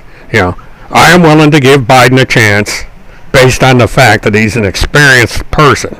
We do not need another apprentice in the White House. We see what happens when we elect somebody with no political experience to run the government. It's been an unmitigated disaster, and it's got to change. So, give Biden 4 years, see what happens at the end of 4 years. Well, I agree with that too, Moon. It's that way in every election. But it's it's going to be very important this time around who Biden picks. Because it could make or break his candidacy. He's got to choose somebody that is going to be liked on both sides. And so it's going to be someone that's probably a little bit more moderate, but somebody, it's got to be somebody from the South. So that's why I think Stacey's a good candidate so far, because he needs the South. So, and he also needs the minorities. So it's going to be interesting to see who he finally picks.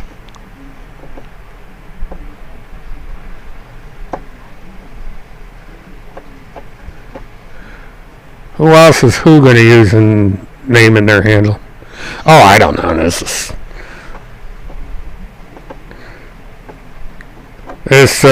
Murder's a liberal person decided they don't like my political point of view, so they came up with Murder's a liberal.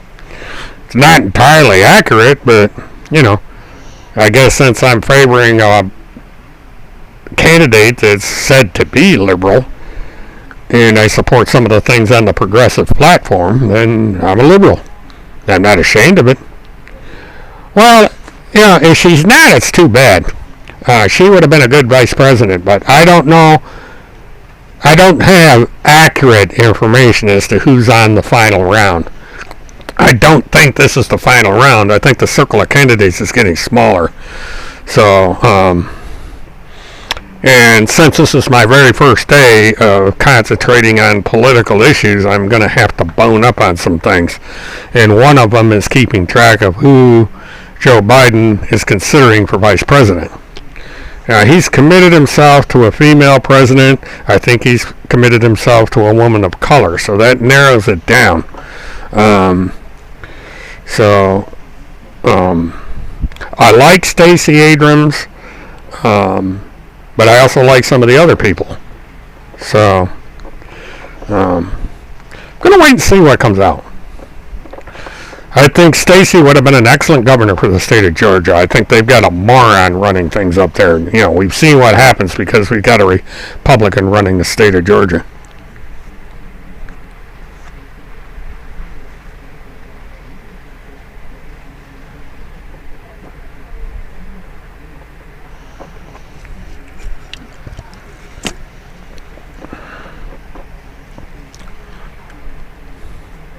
Well, I'll say one thing, the show perked up a little bit, and I like that, because things had been kind of stale for a few months.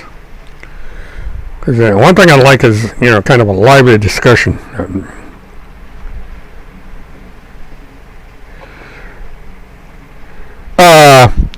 Val Jennings is from Orlando, and she was the chief of police of the Orlando Police Department.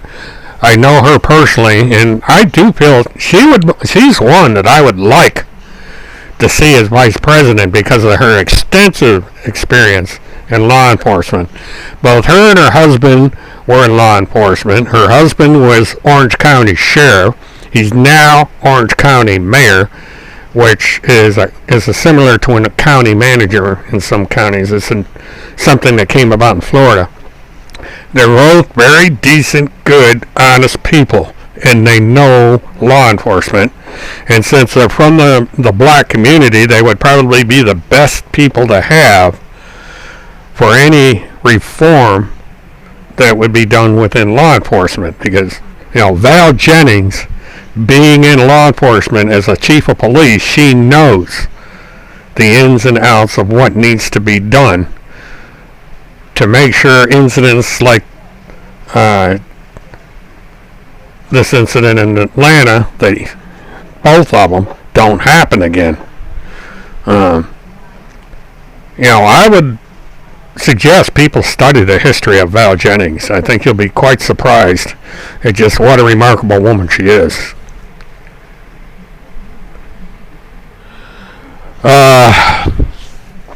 I really wish you would quit being a bigot. It nullifies your argument. I don't agree with everything that Elizabeth Warren professes, just like I don't believe everything that Bernie Sanders. But I agree with Elizabeth Warren when it comes to cracking down on corporations and some of the other things. I mean, there's some things that I agree with Elizabeth Warren's. There's things that I don't agree with. And she was not my choice. If Biden hadn't been nominated, she wouldn't have been my choice. Bernie Sanders wouldn't have been my choice. There were other candidates.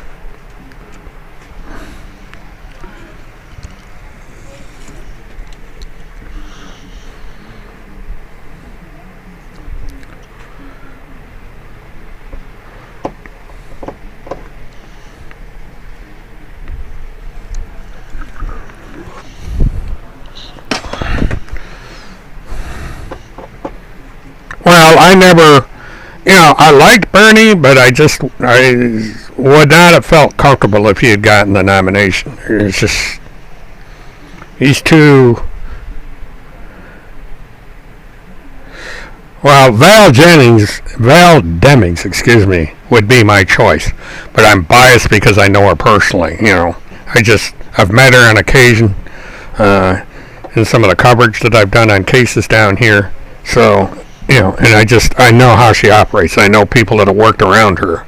And she's very popular in Orange County across the board.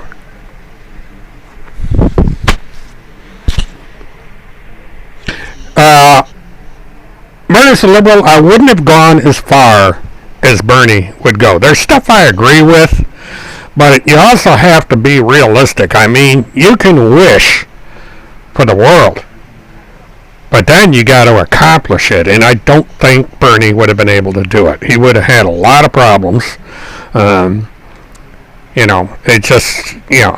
just don't think he would have been a good choice, and I really did not want him to be nominated. And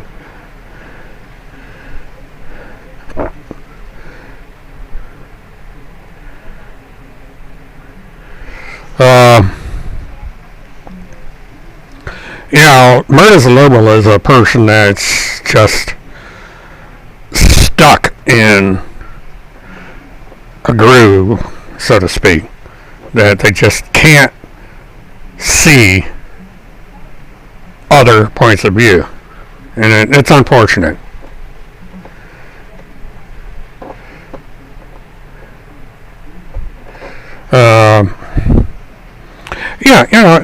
Democrats are the working class. They always have been. I mean, there's a working class on the Republican side, but for the most part, the Democrats are the working class. And Joe Biden came up from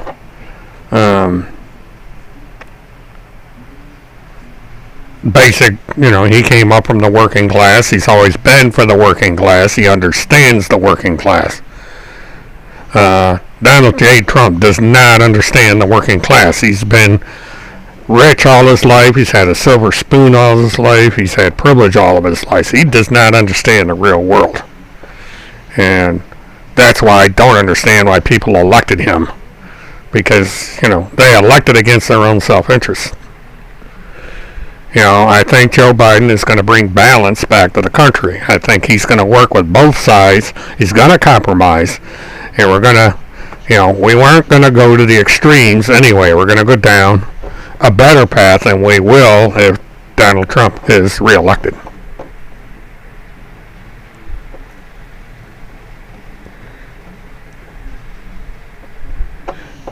Yeah, I wonder how many Republicans ripped up or burned up their stimulus check. Yeah, that's $1,200 is a lot of money to just say fuck it.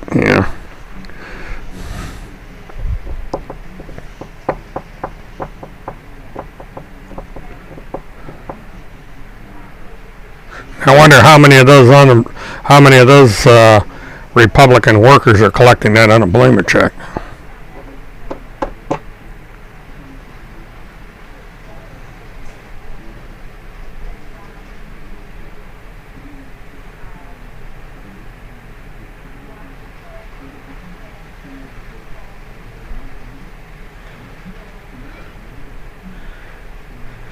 Well, the thing of it is, Murder, as a liberal, I don't know what your income bracket is, but under the Democratic proposals that I have had privilege or had privy to looking at, people under $100,000 are going to come out pretty good.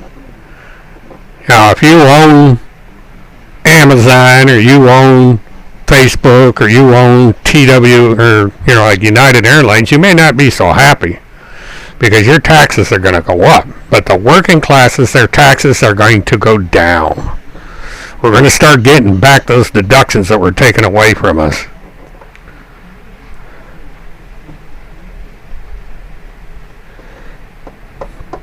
Well, it's a political thing from what I understand, because he or she sees that Biden on my green screen, and they think, oh no, another liberal. They don't like liberals. It's just a political disagreement. That's, as far as I know, that's what it is. And I expect it. There are people that have supported this channel from the beginning that are not happy that I am posting this Biden for president in the background. So, it comes with the territory. When you start talking politics openly and brazenly, people are going to jump on you for it. And that's what's happening. So, it's not unexpected. It's free speech. The person has a right. And as long as they're not overly abusive, I'm going to let them get away with it. I've debated politics for years in my private rooms. That's what we did at the ITBBSG. We talked politics. We talked all kinds of crap. But we did it privately. We had rules. And that's just the way it was. So,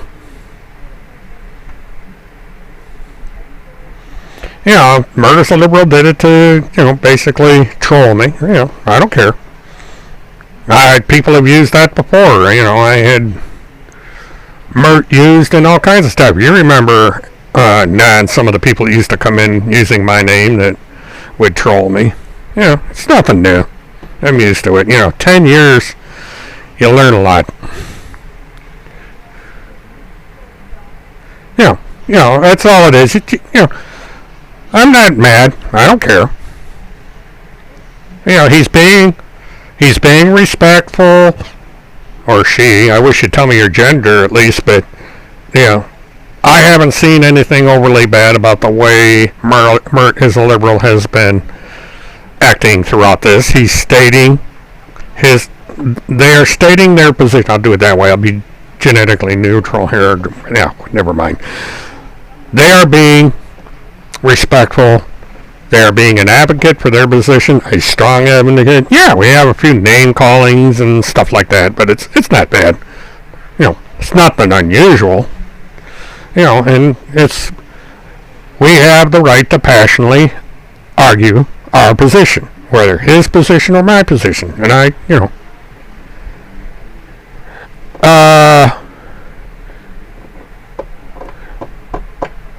know who you're asking, Nan. I'm in Apopka, which is an Orlando suburb, more or less. It's about a half hour from downtown.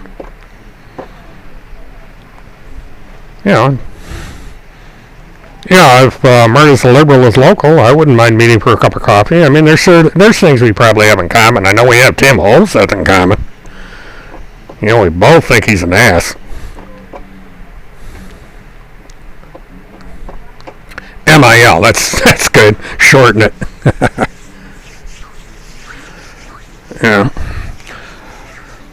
Murtathon Liberal, you're welcome anytime. As long as you keep it about where it is, we're cool. You can troll me, rib me, jibe me a little bit. I'll do the same thing to you, and we'll just hash things out back and forth. We'll probably never agree with each other, but we can have a friendly discourse. There's nothing wrong with that. I've done it for years. And that's what I'm going to do here. People that disagree with me, come in, state your case, let's hash it out. It's funny that when you start debating something and one side is passionate and the other side is passionate, it's funny how you start to kind of weed through why we advocate a position and why we object to a position, and sometimes compromise comes out of it. We say, okay, I understand your point, I agree with that part of it, or you understand my point and you agree with that part of it, or we're just going to totally disagree, or we're going to remain friends, and that's all I want. So, that's the point of this whole thing.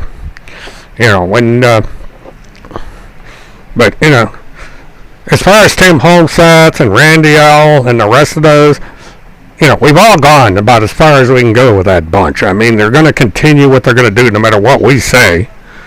The only thing we can do is cross our fingers and hope they finally go to jail and people see what fools they've been made of by these people. So, people are always going to troll. It's just the nature. Excuse me. It's trolling is the internet. It's been around. I troll people. So it's nothing new. And like I said, I don't mind all that much. And it's like I stated, in the beginning, way back when I created this channel, the 90% of the people that subscribe to this channel disagree with me politically. We disagree with each other politically. But the context was different back then. We were solely concentrating on the grifters, on Tim Holmseth, Phil McConnell, Randy L. Erickson, Preacher Dan, and the rest of those clowns. But we reached a point where it's stale. Nothing is happening. There's no court cases. Nobody's getting arrested. Nothing's happening. These people are doing the same thing day in, day in, day in, day out. And I could get on there forever and refute all these conspiracy crap that they keep coming up with, and it's not going to do any good. They're just going to keep doing it. So why bother? If you don't talk about them, they're going to put up crap. If you talk about them, they're going to put up crap. So why bother? And so I've decided to go back to my original intent for this YouTube channel, which is to discuss the political campaigns and, the fact that I'm biased towards one candidate. I wanted that out in the open. I don't want to give people a false impression that I'm going to be neutral in my coverage of these campaigns, because I'm not. My bias is there, and that's going to be the way it is.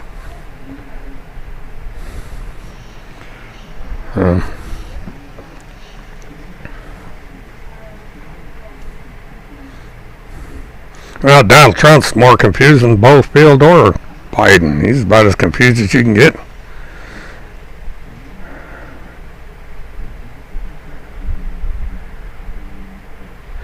Well, Preacher Dan is going to have a day of reckoning sooner than later, because he's gone way, way, way over the line in what he's doing, and it's going to catch up to him.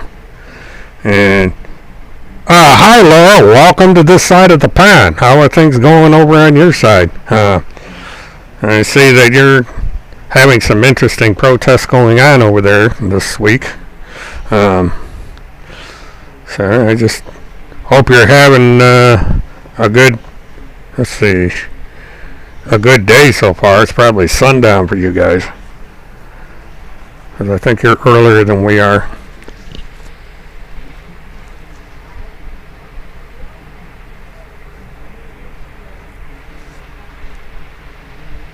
Who is who, now? If you're talking about Preacher Dan, he's some red-headed guy from Alaska, and he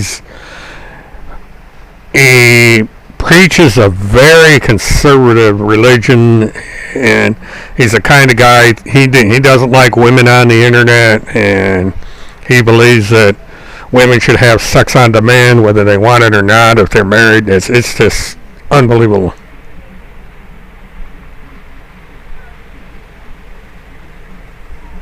Yes, he is. Preacher Dan actually came to East Grand Forks. He came all the way from Alaska to East Grand Forks, and he's a very, very strong supporter of Tim Holmseth. All right, well, I got it backwards, Laura. Well, good morning. Is the sun up yet? And all around 5 o'clock in the morning, it probably wouldn't be. I got my timelines backwards. 5 o'clock in the morning. Ugh, I'd still be sleeping now. God, why anybody would be tuning me at 5 o'clock in the morning? Yuck.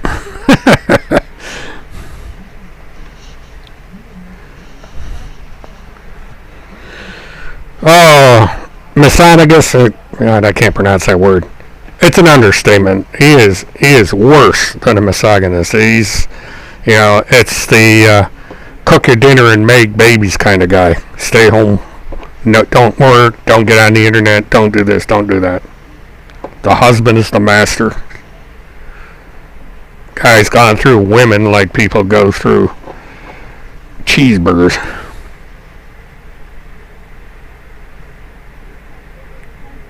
Yeah, I read about the monument. That was the guy that used to be a slave owner, and he wound up at the bottom of a canal or something.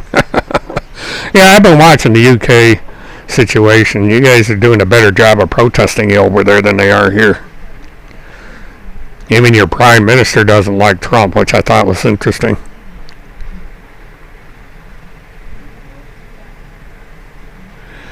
Well, there's just people that are gullible or people that just want to believe for whatever reason. And a lot of these people, I think, are just going along with it. I mean, this Q movement is the silliest thing I've ever seen, but it's not the first time.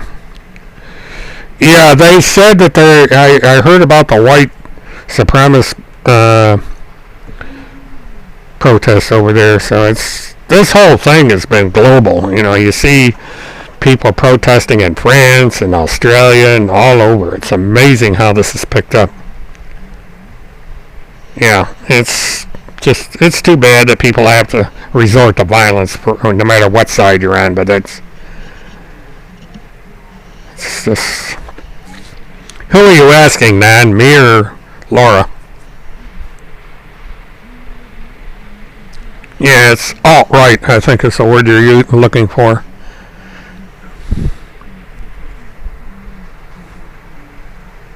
Oh, that's okay. My typing sucks as well. You haven't seen me type in a chat. It's terrifying.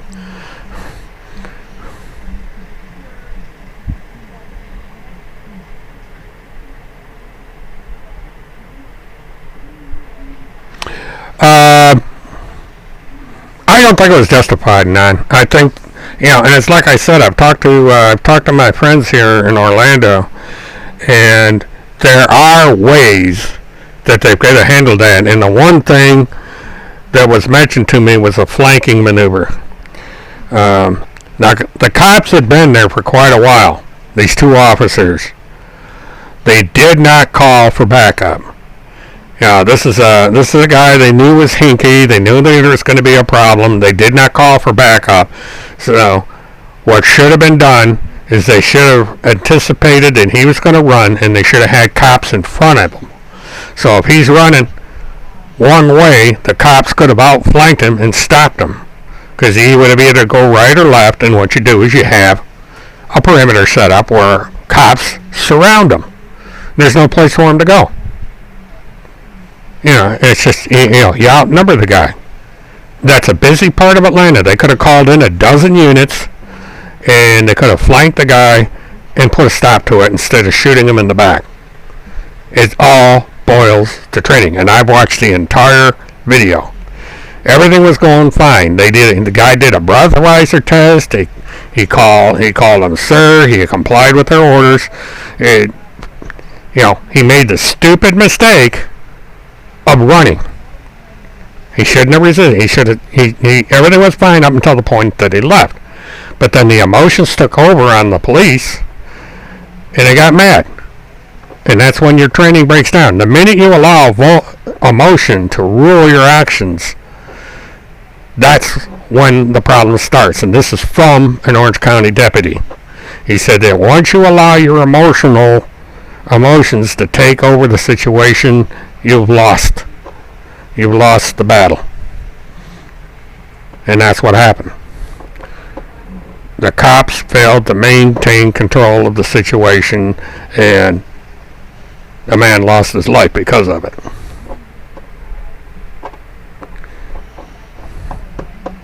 Yeah, but they've got videos from other people. I mean, this happened in the middle of a parking lot, and people were in line for the takeout.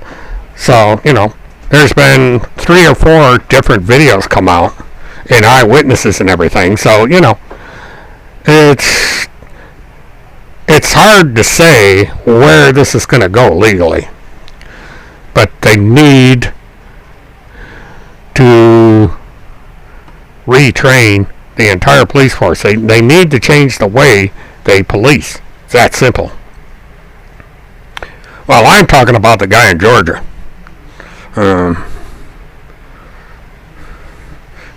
What they call the Wendy's incident. If there's some other incident, and there's so much stuff going on, I'm probably talking about the wrong damn thing.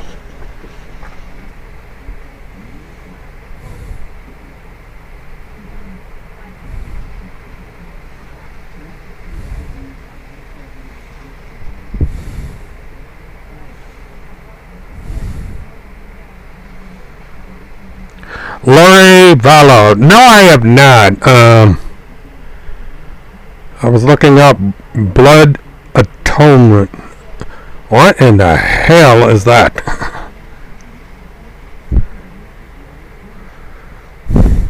Yeah, Moon, you caught me on that one. I have no idea about that case.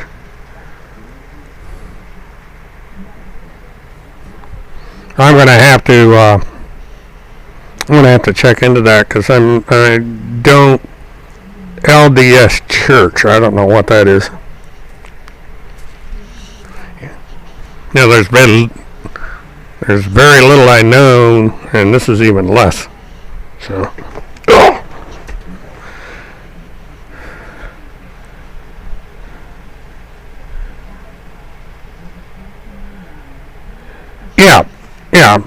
that was a stupid thing for him to do. But again, a taser is not necessarily a deadly weapon, and it can only be fired once.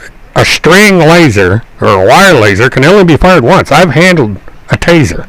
It's the same kind Orange County uses. It's a one-shot pony. You shoot it and you got to reset it. Because what they do is they shoot it, the little things, they stick to you, and then they can hit you. They can sit there, and if you don't comply the first time, they can hit you multiple times with it, but they can only shoot it once. And he was way out of range of the cop when he let go with that laser. Didn't go near him. You have to be fairly close to somebody when you shoot off the taser. I can't remember what the range is. But that doesn't justify shooting a man dead in the back. And the deputies said they did, they went over point by point by point, everything the guy, what they did wrong. And the one thing they said is they did not flank him. They didn't surround him. If there had been a couple cops in front of that guy, they could have tased him as he was coming at them and stopped the situation. Instead, you had cops that did not call for backup. Number one mistake. They did not set up a perimeter. They left the guy away to get away. And they used lethal force to stop him. That was a completely sloppy rookie mistake that was made that day. They're very, very poorly trained officers.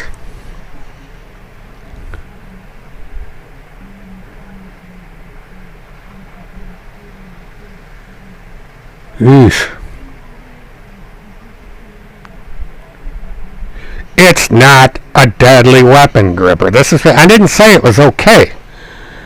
But a man should not be given the death sentence for using a taser. The cops have admitted a taser is not a deadly weapon. And again, if you set up a perimeter, surround the guy, give him nowhere to go. You got 10 cops with tasers. You could have stopped them without killing them. It's time for people to use common sense when training these officers. If I have 3 or 4 Orange County deputies tell me that those cops were wrong, these are professionals. They're highly trained. Some of them are instructors, and they agree. They screwed up. They did not follow proper training. Or either that or they were not properly trained. They did not call for backup. They did not set up a perimeter. And they did not use proper restraint. There's a certain hold that you can use, not a chokehold, but there's a certain kind of restraint that you can use, especially with a man the size that he was. That guy should never have been killed. It is just sloppy police procedure all the way around.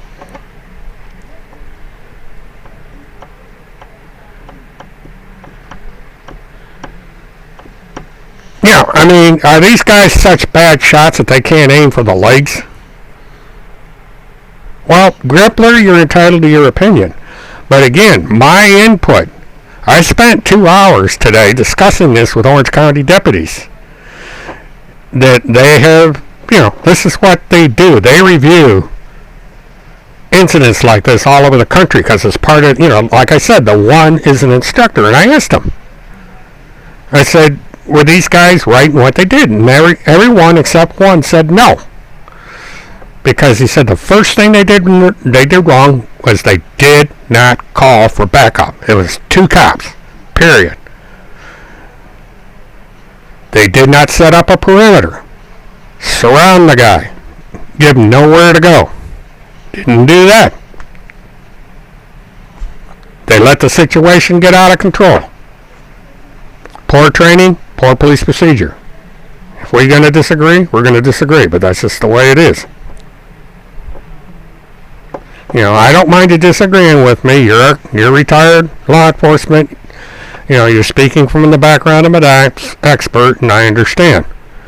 But I discuss this with law enforcement.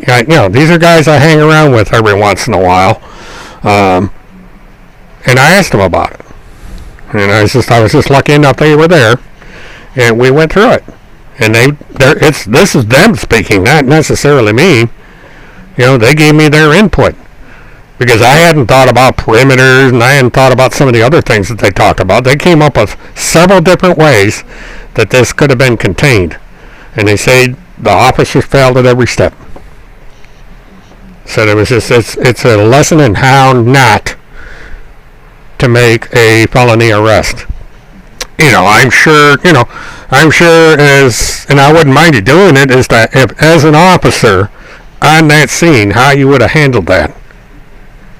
Because, the deputies basically said it. They said the very, very first thing they did wrong was not calling for backup. Their backup didn't arrive until the incident was over with. Next was the perimeter. No perimeter. They didn't surround them. And third was shoot to kill. They said if they had kept up on their shooting, this proficiency thing, where every so often you have to go back and you have to retake your test to make sure that your shooting accuracy is within a certain area. Instead of shooting him in the leg, shot him in the back. Deadly force, because the guy had a taser.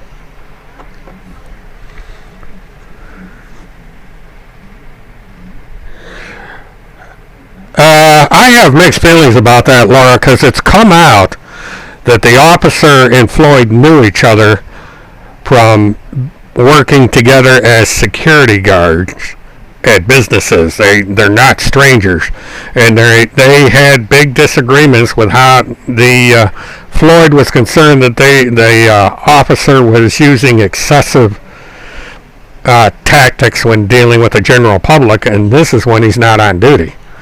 So but legally, second degree, I think, is the highest they could go, the way things work. And now the thing of it is he going to get convicted? It's extremely hard to convict a cop of a death in the line of duty. It's very, very, very difficult to do. Number one, the union's going to hire this guy, the best lawyer they can find. And it's going to be up to a jury. And considering where this happened, it's going to be very hard for a jury, depending on the makeup of the jury, to convict a white guy of killing a black man. It's just reality. So we're going to have to see where it goes.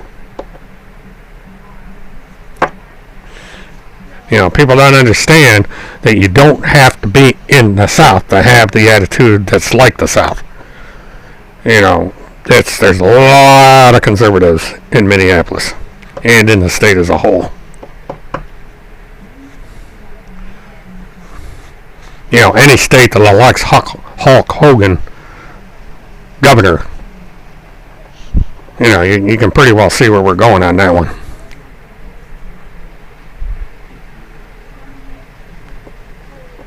Yeah, that's correct, Grippler, but aren't you guys trained to control the adrenaline rush? And don't you get into simulations where, I know they do here in Florida or in Orlando, that you go through situational training to where you simulate various scenarios. Something like what the FBI does with that city they got up there that everybody goes through. You go through situational training so you know how to deal with the different possibilities that would happen. Hostage situations, people with DUI. You know, people with DUI aren't going to act right. But, it's just that I don't. Oh, Jesse Ventura. All right, my bad. I knew there was some idiot that was governor up there. But it's just the situational experience. And, if you're going to give the excuse that adrenaline is going to take over your duties as a law enforcement officer, then you have no business being in law enforcement. Because we had this problem, we had the adrenaline rush problem down here with these car chases. The cops would get so worked up and angry at the guy they're chasing that they get careless. We had accidents where civilians that weren't involved in car chases got killed. We had a New York State trooper that got killed on the turnpike doing a high speed because he allowed his emotions to get ahead of him. And he had this powerful Mustang, which is a small light car, and he got killed. It was ruled that the cop was at fault for killing himself. So, yeah, I understand, Grippler, that, because we had the same discussion with the deputies, that we're all human. And sometimes the best training in the world is going to fail. But that's not an excuse. There has to be a way to minimize at least the possibility of killing somebody because he fell asleep in a car. Because that's what we're talking about here. The guy fell asleep in a car. The restaurant did not call a tow truck. They called 911. They did not go out and bang on the window and say, move your damn car, we're going to call a tow truck. The tow truck would have charged the driver the money. And if the tow truck driver had a problem with the guy, then he could call the police. But the guy fell asleep in a damn car. And it went from there. This is where they lost control of the situation. Now, the cop should have seen that the guy was in such a state, and if they had had experience at dealing with DUI, they should have called in reinforcements. Number one mistake. They did not call for backup. That is why this arrest failed. No backup. And yes, adrenaline gets in there. You got two cops, mad, upset. This guy did what happened. The other cops in the perimeter may not have had this adrenaline flush because they would have been training. What do we do? They would have balanced it out,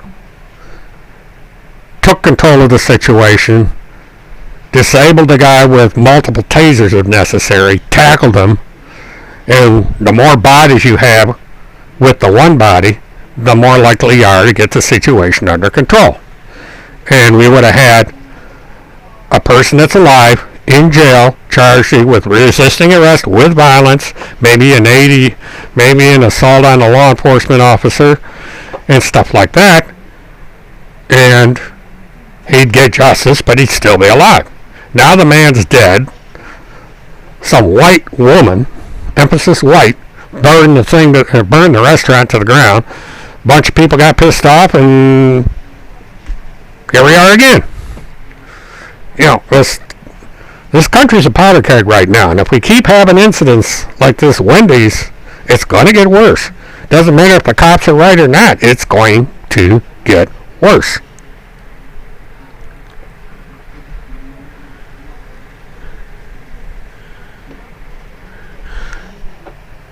I would rather have the guy sleeping in the parking lot than be driving down I-75 at 75 miles an hour.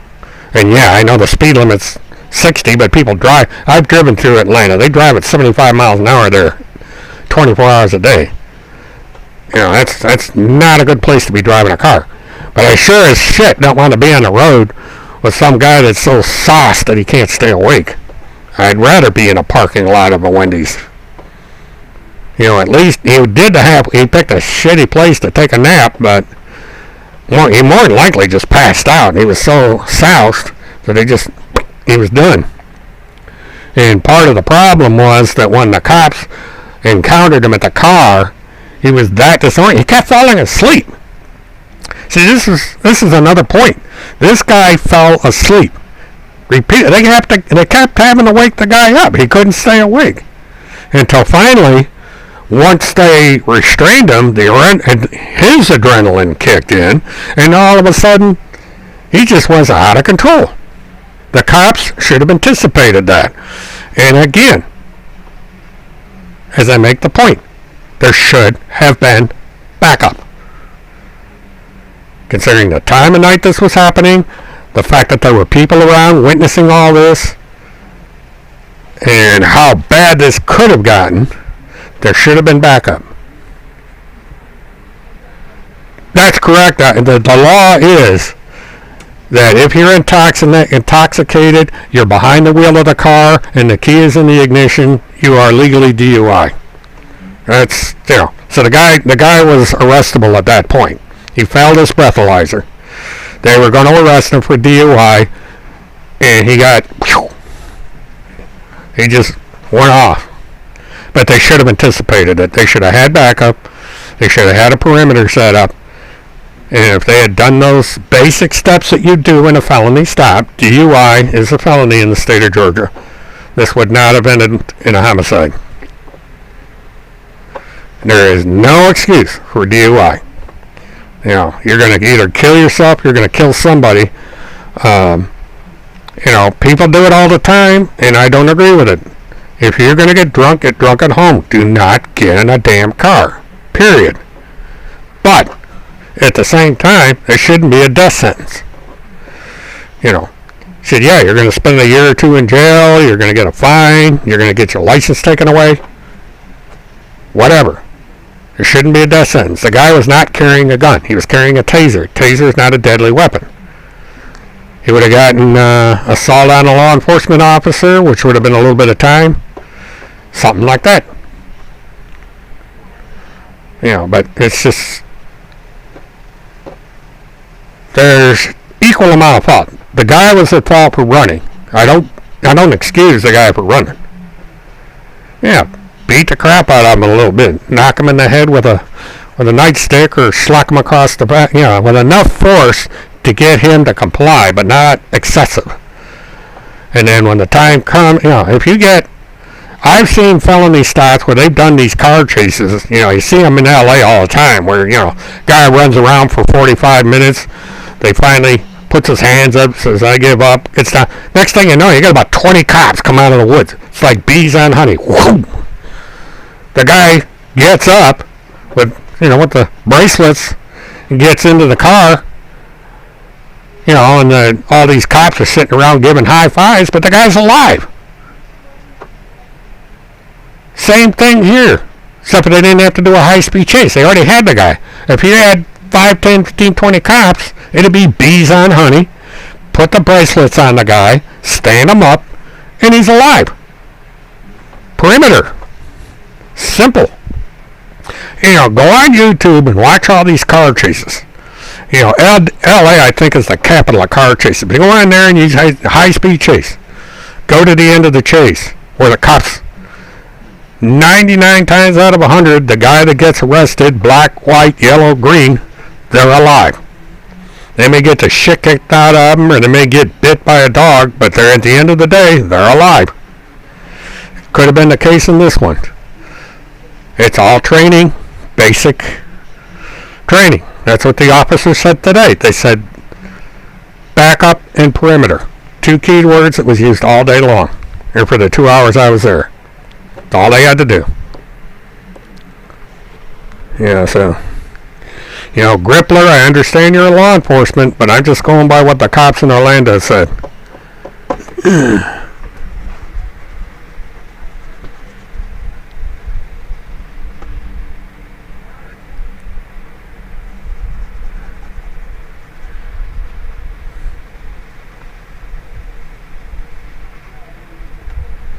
Yeah, the thing about when, with intoxicated people is they're very unpredictable. They get belligerent, all self-control goes out the window.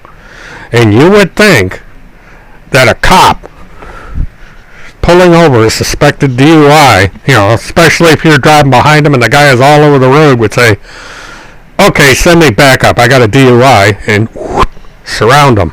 Get back up there, set your perimeter up, because if the guy's going to take off, I've seen car chases where they pull over a guy, the cop gets out of his car, he gets about halfway to the back of the car, and the guy's gone. And you get a 25-minute high-speed chase. Because the guy's drunk, he's not using common sense. But, and, cops are trained when they pull up to somebody, they pull the car to one side, they open their door to use as a shield, they get the guy to come out of the car with his hands up, especially on a felony stop, but they have backup. Either a second officer in the car, they call in another unit, but they're trained how to do it. I have seen at Orange County how they train for a felony stop. And it's always, you don't pull straight up to a guy, get out and walk up to him. You come up, car's at an angle, door is open, you order the guy out of the car, or else you do back up for the other officer that goes up to get the license and registration. And, and then there's the body cams. But, we had a situation down here in Florida where a guy killed his girlfriend, went to a Walmart, came out of Walmart, the female cop confronted him alone without backup, she got killed. Guy acting like, the guy acted as his own attorney, which is kind of weird. But it's, she made the mistake of not calling for backup because she recognized the guy was wanted for murder. Instead of calling for backup, she confronted the guy and she paid with her life. This is one of the reasons they ask you, or they tell you in training, call for backup, set up a perimeter. We do it every day in Orlando.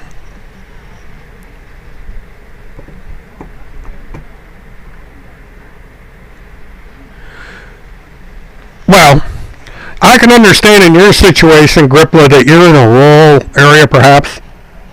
But I know the Wendy's where this happened. There's a truck stop right next door to it. And it's a highly patrolled area. This city is under siege from violent protesters to begin with. So you would think, belligerent black guy. This may get out of control. Call for backup, set up your perimeter, and observe the guy. The guy's sleeping in the restaurant. So as long as he's sleeping, as long as the car ain't moving, there's no need to confront the guy. Then when your backup gets there, sets up your perimeter, then you go in and you do what is necessary. You give the guy the the breathalyzer, you get the guy to move the damn car, yada, yada, yada. And you got enough force there in the event the thing gets out of control that you can contain it. This was the point of the deputies. Now, if you're in Buntfuck, Egypt or something, different scenario. But we're working with a heavily populated metropolitan area that has hundreds of cops, even in one district, multiple police agencies. This could have been contained.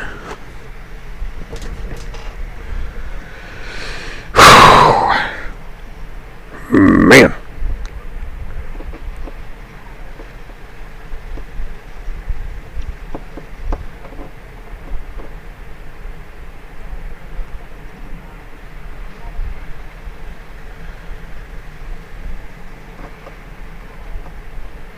Yeah, England has probably the heaviest CCTV coverage of any country in the world, other than maybe Soviet or Russia or something like that. They cameras all over the damn place.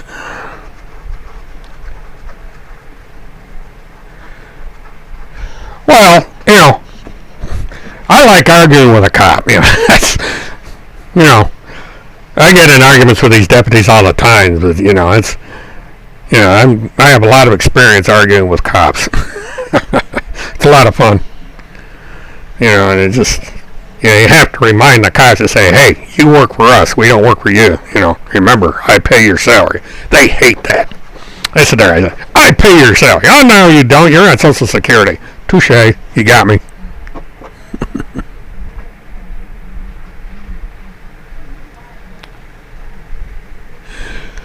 Yeah, they were shutting the body cams off. Yeah, LA's gone through a lot over the years. Well, thank you, moderate. But it's evolution. I am pro law enforcement. Don't get me wrong. I love cops. I support them and everything else. But cops are not robots. They make mistakes, and they need to learn from their mistakes. Now, these cops in Georgia, they made a mistake. They need to atone because of the consequences. They need to atone for that, but they also need to learn from it and integrate into their future training what not to do. And these are the words again of the deputies here in Orlando. And they said, these guys made a lot of fundamental mistakes, and they really need to look at the training of these officers to find out why they did what they did. Because they're trained against letting adrenaline get control of their emotions. They are trained on how to properly handle someone like this individual. And it goes full circle and comes back to setting up a perimeter and calling for backup. Two key things.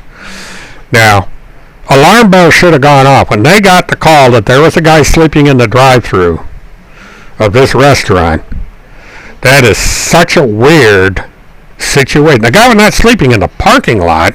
He was sleeping in the drive-thru. He was blocking the drive-thru. Now, this means there was something really bad going on here. So there should have been backup at the onset. That dispatcher at 911 should have sent multiple units to the scene instead of one. There should have been enough cops there to contain the situation if things went south. It's worst scenario training. What can be the worst that happens? Guy has a gun under his seat. How do you handle that? Set up your perimeter. Weapons at the ready. So on and so forth.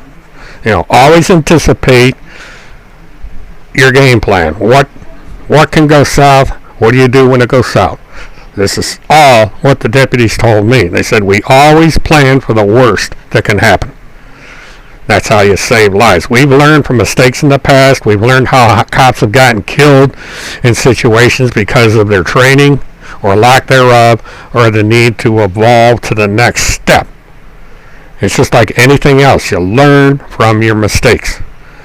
And so I would hope that each of these incidents that have happened, the Minneapolis incident, the Texas incident, the Atlanta incident, and any of these other incidents, that they learn from their mistakes and to come up with something better the next time around, so that someone sleeping in a parking lot doesn't get the death penalty.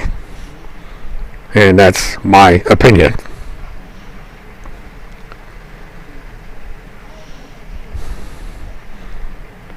Yeah, Moon, but I would hope that he lived to tell about it. Instead of getting shot. I'm not going to excuse the guy for running from the cops. That in itself was the stupidest thing he could have done. But the guy was intoxicated. When you're intoxicated, you don't think straight. That's how you got intoxicated in the first place, is because you weren't thinking right. But the guy, there's extenuating circumstances. The guy had lost a relative, mother or somebody, so he was upset to begin with. Then he gets himself so drunk that he falls asleep in a restaurant drive-thru. Next thing he knows, he's got all these cops standing around, all two of them. So it just goes from there. The guy just cracked.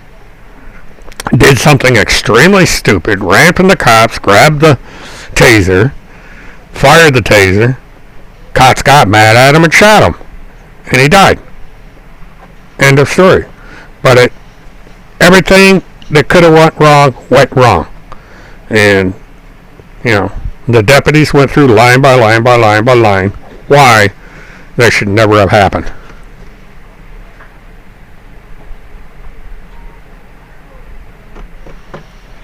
But, said nobody's perfect. I mean, these cops aren't perfect. They're human. And at some point, whatever training they had broke down. And this is what happened. But, I'm at a distinct disadvantage here because I'm not black. I don't know what these guys go through. But I see situations, and both personally, and you see it on television about what they have to go through and what they have to fear because they simply do not trust the police. And if you don't trust the police, the whole system breaks down because then you're just compounding the problem. The police need to work on the trust issue. They need to work within their community to build up a rapport with people so that when something like this happens, there's a certain amount of trust there and people aren't going to do something that's going to get them shot. And this is what community police, we do community policing down here, and that is that the officers, they tend to stay in a certain district. They get to know the people that live there. They get personal with them. They get to know their families. The whole everything. It's just like, and some of it, they even had a program down here where they would help a cop buy a house in the neighborhood he was patrolling. And it's that kind of thing that helps. And, if you can do the right kind of community policing, you're far better off. And this is what I hope they do. This is the kind of law enforcement I want to see. I want to know that the cop that pulls up behind me or next to me or behind me at a red light, I don't have to worry. Jesus, all my tail lights working. Is he going to think that this Pepsi in my hand is a beer and pull me over and give me a breathalyzer because I'm drinking a Pepsi? I don't want to have to worry about that. I want to know that that cop is there. He's doing his job. He's going to see I'm drinking a Pepsi. He's going to leave me alone. As long as the tag is current and I don't have broken taillights or something, he's just going to wave and continue on his way. That's the kind of attitude we need. Don't want to have to fear the cop. You don't want to have to worry that you got a green shirt and uniform that's going to beat you over the head because he doesn't like your politics.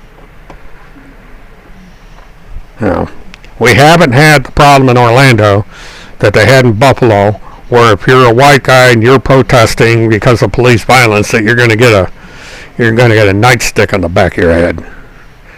As long as you're following the law, they leave you alone. And if you break the law, they use what force is necessary to contain it, but you're not gonna get the death penalty if you break a window. You're going to spend the night in a hookah, and you're probably going to have to pay for the window.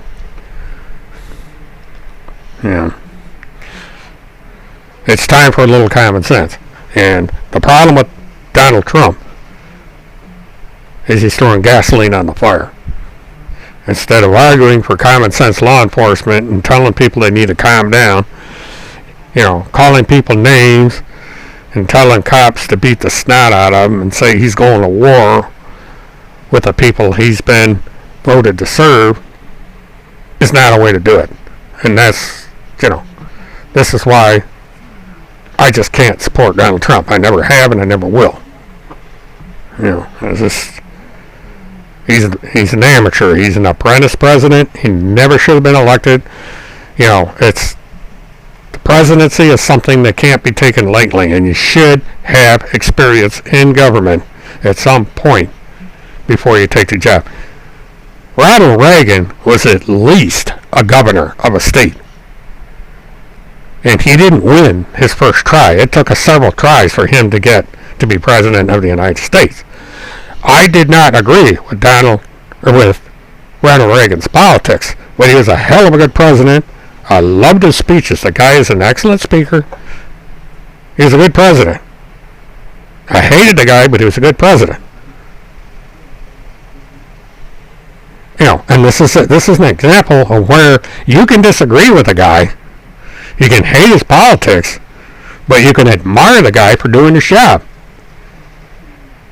and you can pay attention to him. This is a talent that Ronald Reagan had. He was probably one of the best speakers we ever had in the presidency. And I think, he was an actor, so he knew how to perform. He knew the media, so he knew how to handle the media. And I loved his speeches. He had the timing of a performer. You listen to a speech by Ronald Reagan, you were inspired by it. My favorite speech of Ronald Reagan was the Columbia speech that he made. That's aerospace. That's an area that I'm highly interested in. Gave a remarkable speech. To tear down that wall. Again, a remarkable speech. He accomplished a lot, even though I disagreed with his politics. I mean, he did accomplish a huge amount. And so did Eisenhower. Eisenhower was a Republican, conservative Republican before Goldwater had come up with the conservative movement. But he accomplished a lot. We've had good Republican presidents, but we've also had some bad ones. And Donald J. Trump is the worst Republican president I have ever seen. I wouldn't have minded if Jeb Bush had gotten the presidency. I think I could have tolerated Ted Cruz, because I think even Ted Cruz is better than Trump.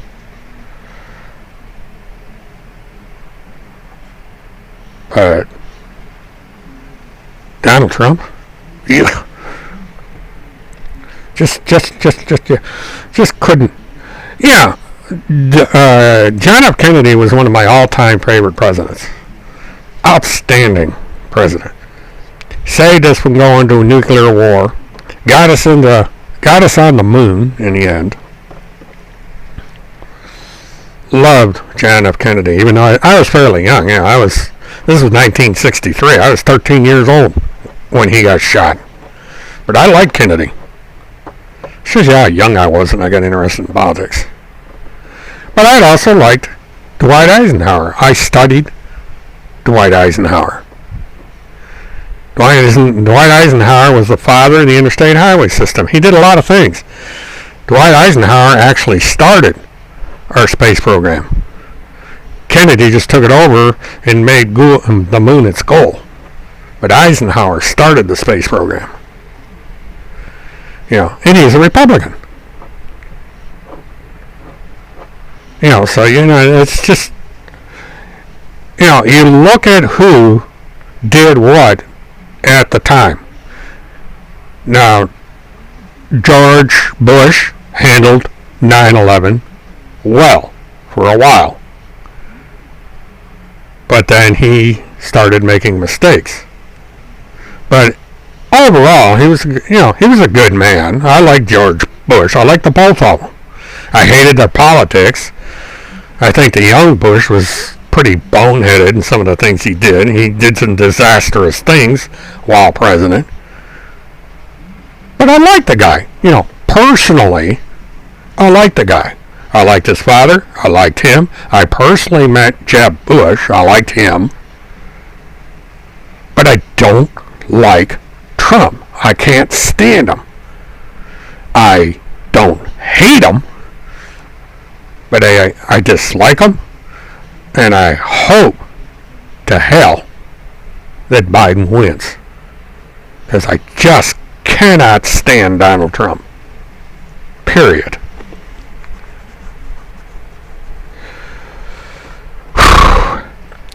Yeah, Clinton was an interesting, I like Clinton, but I didn't like how he conducted himself as president.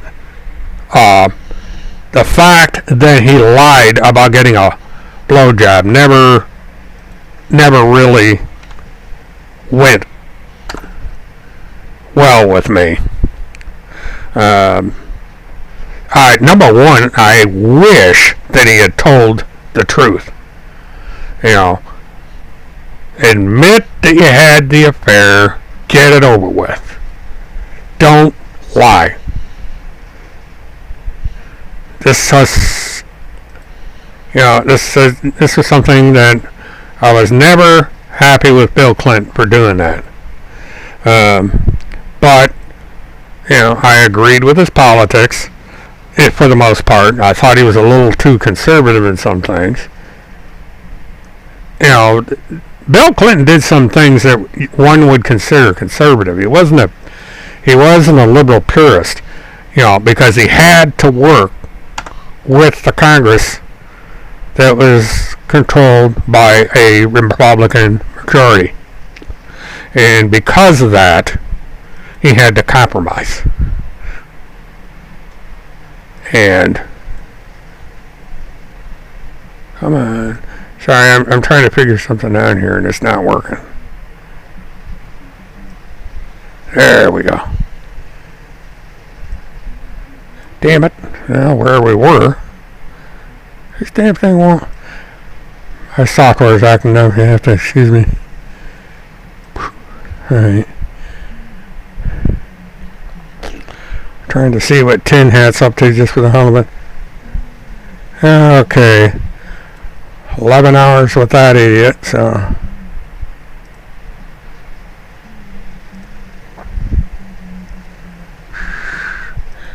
I just like to, every once in a while during the show, and this is running long.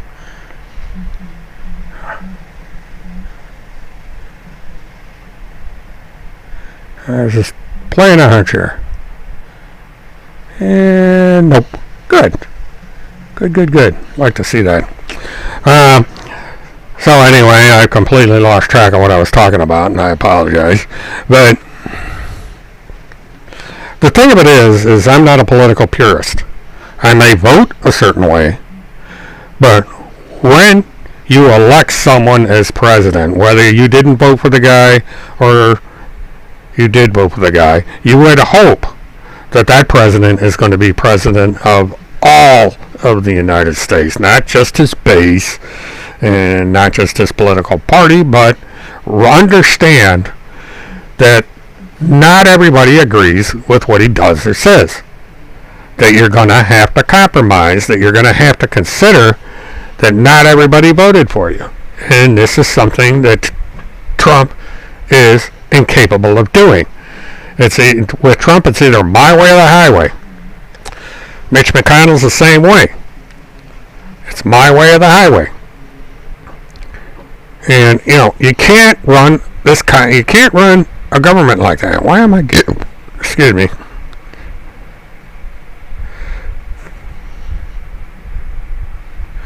Yeah, I agree, Laura. That's what's going on here. It started in the Obama administration. Mitch McConnell made it abundantly clear that he was not going to cooperate with Barack Obama. But in the end, Barack Obama was able to overcome a lot. The problem with Trump is he has dug in his heels. The Republicans have dug in with him. And very, very little has been done in this country that's productive. We've got a political judicial system now. It's not neutral by any stretch of the imagination. And we've got a lot of disastrous things going on because these people are power hungry. And that's not the way to run a democracy. Because they're only pleasing their base and their corporate donors. They're not doing anything for everyone.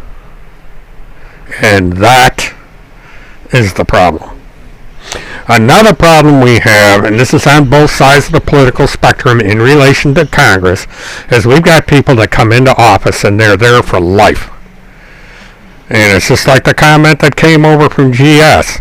We got people that have been in Congress for 20 years on both sides. It's time for term limits.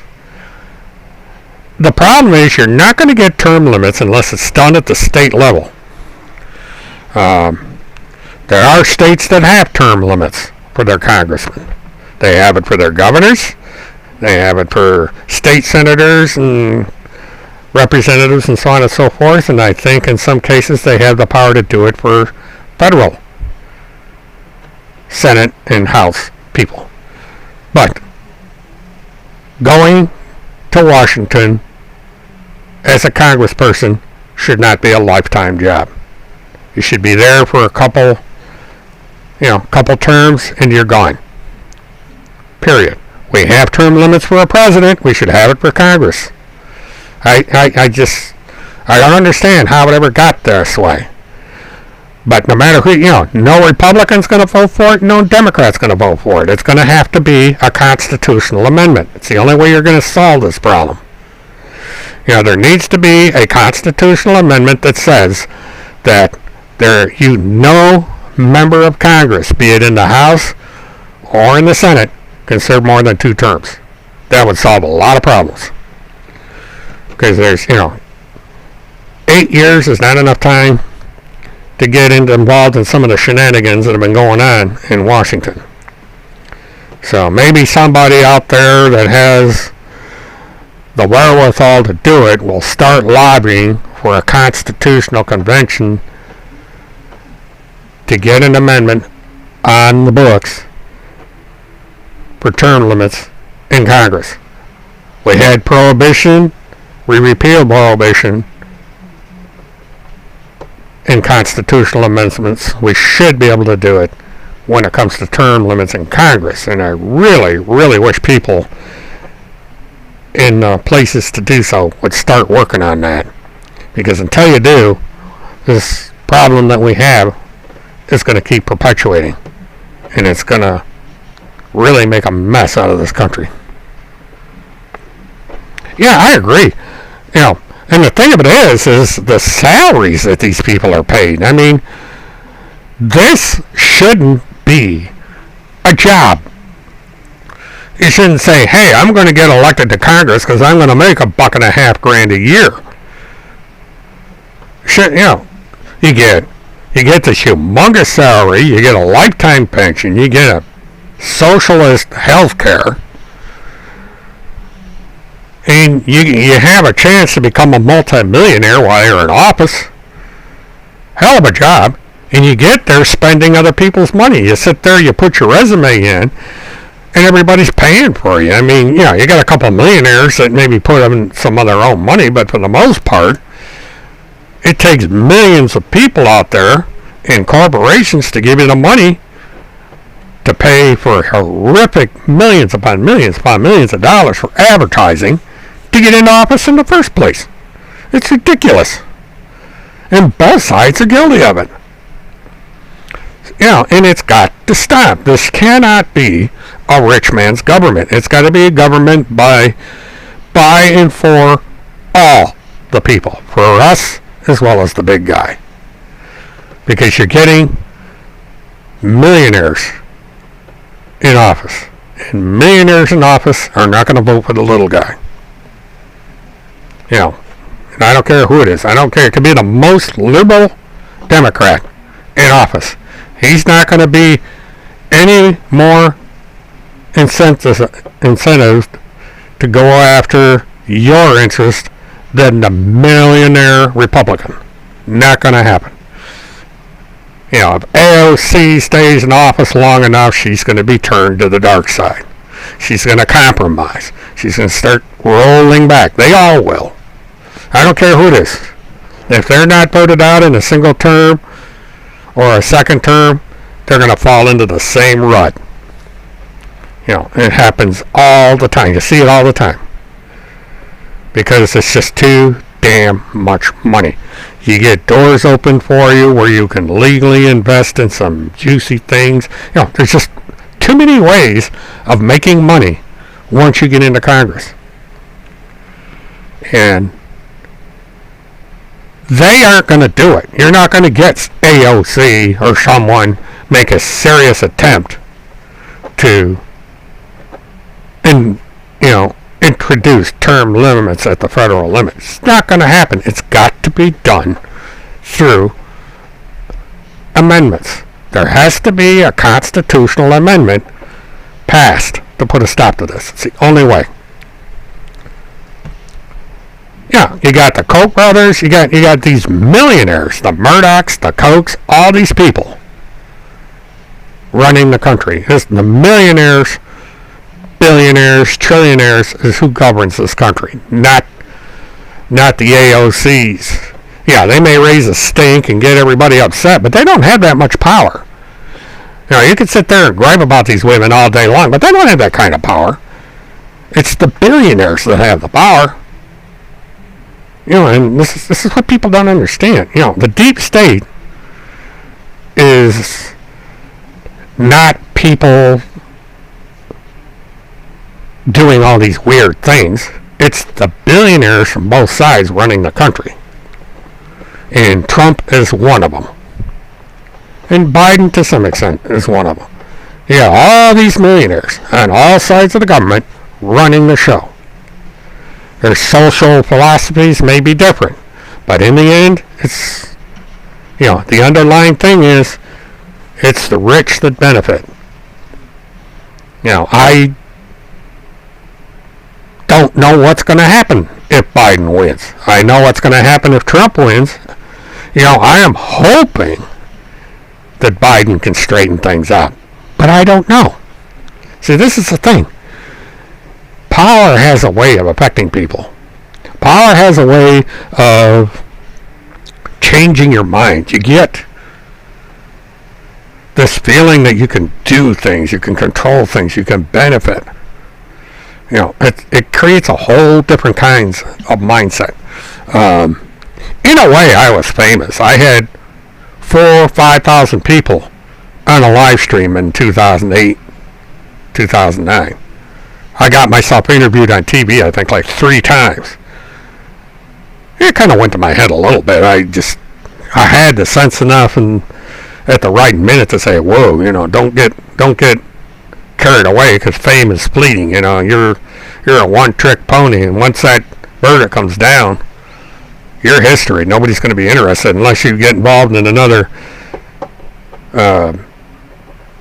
major case in Orlando.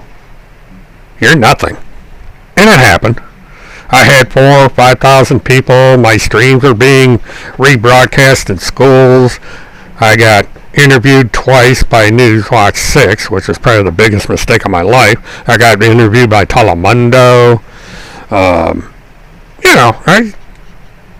I was something of a celebrity. But then the verdict came down. And it was gone like that. They all left. Next new thing came up. And that's when you learn that fame isn't forever. You can be famous 1 minute, and who the fuck was that the next? That's just the way things go. So don't count on getting famous. The mistake with Newswatch 6, both interviews, the first one was that boneheaded stunt I pulled with the Trenton letter. I was raked over the coals for that one. The second mistake was the one that happened at Blanchard Park. Because Mike DeForest wasn't that bad. It was the anchor at News 6 and the snide remarks he made at the end of the segment that did me a lot of damage. He accused me of being a stalker and a predator when the networks were doing the same damn thing, because I was following the Anthonys around in their station wagon, live streaming while I'm driving down the road, which is something that was unheard of in 2008. It was rare for a private citizen to be live streaming a OJ style chase. I had the capability as a private citizen of live streaming mobile going down the road like Channel 6, Channel 9, Channel 2, CNN, so on and so forth. I had the technology to do it. And it made them mad. And I have scolded Mike DeForest a couple times because of the way he handled that interview. I said, you basically did me more. I said, I should never have granted you an interview, and I never will again, because you did a lot of damage. And your anchor did a lot of damage.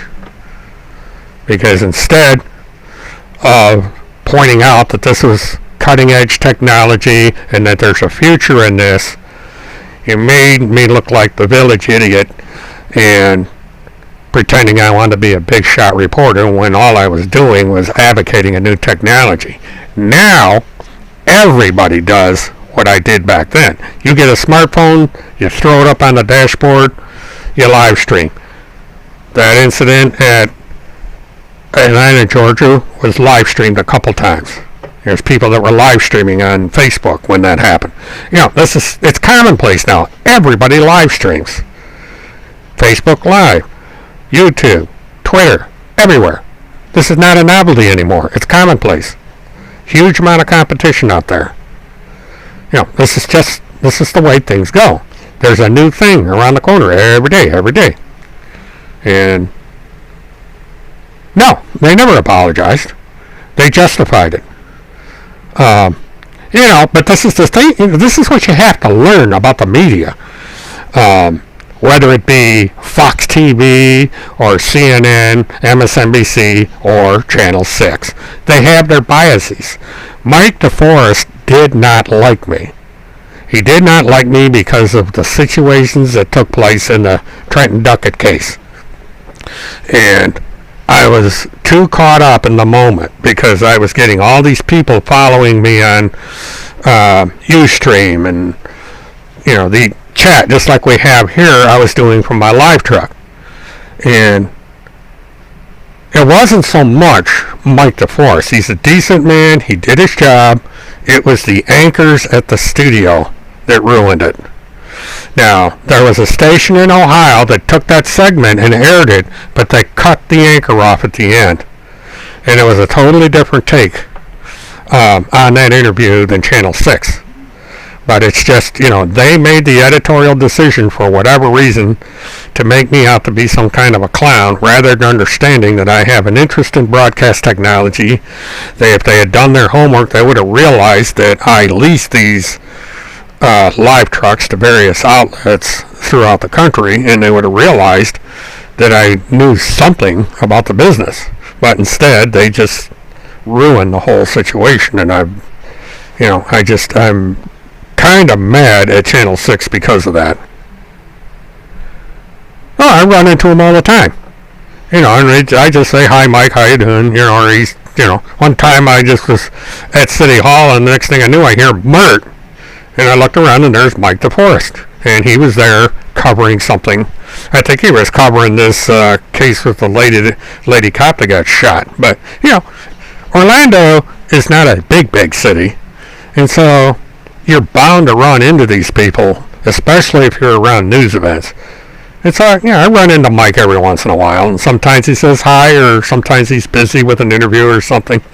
But we know each other, and I don't hate Mike DeForest.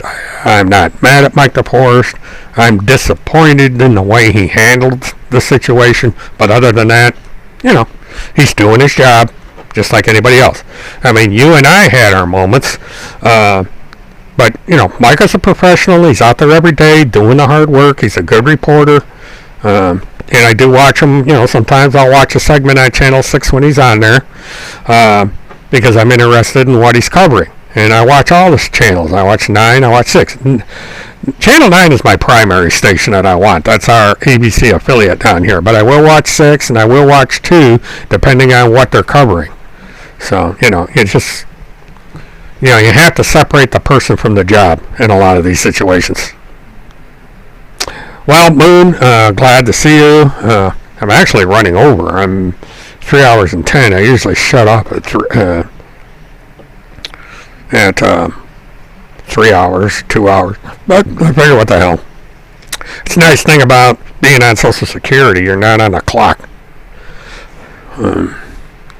Laura.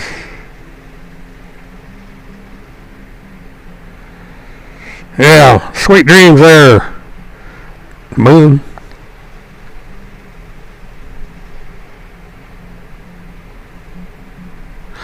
Well, if you allow the situation to control yourself and you start to stay mad at somebody, especially somebody that's whose job it is to question things, then it's not going to do you any good. And it's my philosophy with life. I figure there's a point where you have to distance yourself from the situation and say, okay, why did this happen? And I made some pretty boneheaded mistakes in my coverage of the true crimes.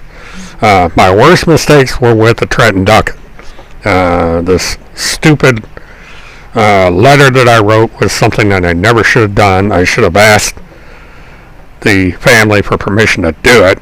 They got extremely upset when that letter came out. And, it's just, I was an amateur. I had more effect than I anticipated. I had no idea that things I was putting on the internet were reaching this many people, because I wasn't live streaming back then. I was just putting pictures up and I was commenting on message bases, and yet that's how powerful the medium was back then. And it grew, and then when I moved into live streaming, it got that much worse. And there's the adage, with fame becomes responsibility, or comes responsibility. If you get into a situation where you're generating fame, you're also going to generate criticism, because people are going to start looking closer and closer and closer at your actions. And if you make a mistake, it's going to get magnified. And it's happened to me with Holmseth and Randy Erickson. They start looking at your life through a microscope, and they start picking at things. Oh, you this, you that, you this. My life's history is all over their Facebook page. It's all over their Ustreams, or live YouTubes in some cases, because they go after your weak points. They say, where can we intimidate this guy, maybe knock him off the air, destroy him? And this is what's done all the time. It's done in politics. What's being done to Biden, what's being done to Trump is the same thing. It's, let's find the vulnerabilities. Where is this person vulnerable? And we'll nail him on it. And I expect it. The Murtathon liberal did that to some extent. He probed for the weak spots. Bringing up incomes, bringing up this, bringing up that. That's just the game. That's the way it goes. And over time, I've learned that. I've had some pretty horrific battles throughout the decade fighting the various attacks that I felt were unjustified. But in the end, I also look back to see what was I doing wrong that gave these people the strength to come after me. And I realized that in some instances that people were justified in coming after me, because I had made some really stupid mistakes. And I've learned from the mistakes. I try not to repeat them. And that's what you have to do. Now, what's happened in the case of politics is this has gotten to the extreme. The polarization is getting really bad. It's getting to the point where if you support Trump, you're going to get unfriended, you're going to get blocked, you're going to get this, you're going to get that. And if you support Biden or anything left to center, same thing's going to happen. You're going to get blocked, you're going to get unfriended, and you're going to get attacked. I mean, we're basically at war with each other. Literally at war. People are losing their jobs based on their political philosophy. And so what do? You got to decide where you stand. You got to decide how you're going to treat those on the other side, and you go from there. And I just, to the best of my ability, I'm going to treat those that I interact with respect. I may vehemently disagree with them. I may troll them a little bit, make little jabs at him, call him a couple names and stuff, but at the end of the day, I would hope that we could all shake hands, talk about something that we mutually agree with, and prepare for the next argument. You know, this Gripla and I had an argument about law enforcement because he's a retired cop. But in the end, we're still friends. We may disagree on our approaches to a certain incident, but it's a debate. It's not a war. It's a debate. We agree to disagree on some points. We agree on others. That's all you can do. We're going to strongly advocate our positions, which is, that's the way it should be. We shouldn't compromise our principles just to stay on the good side of somebody. We should fight the hard fight. In the end, realize that there's not going to be a disagreement or agreement from the other side. Agree to disagree, but remain friends and move on. That's what you do. And this is what I hope continues to happen on this channel. Whether I have 9 or 900 people up on that count board. Because, the internet is not the end all. It should not be the center of your life. It should be something you do as an extracurricular activity, as something to pass the time, as a way to interact with people. Well, I hope we are good, Grip. I mean, we're going to argue every once in a while. It's just the way human nature is. But, getting back to my point, we should all be able to disagree, have good, passionate arguments, and at the end of the day, shake hands, find a common interest, and go to the next step. If we have another argument, same thing.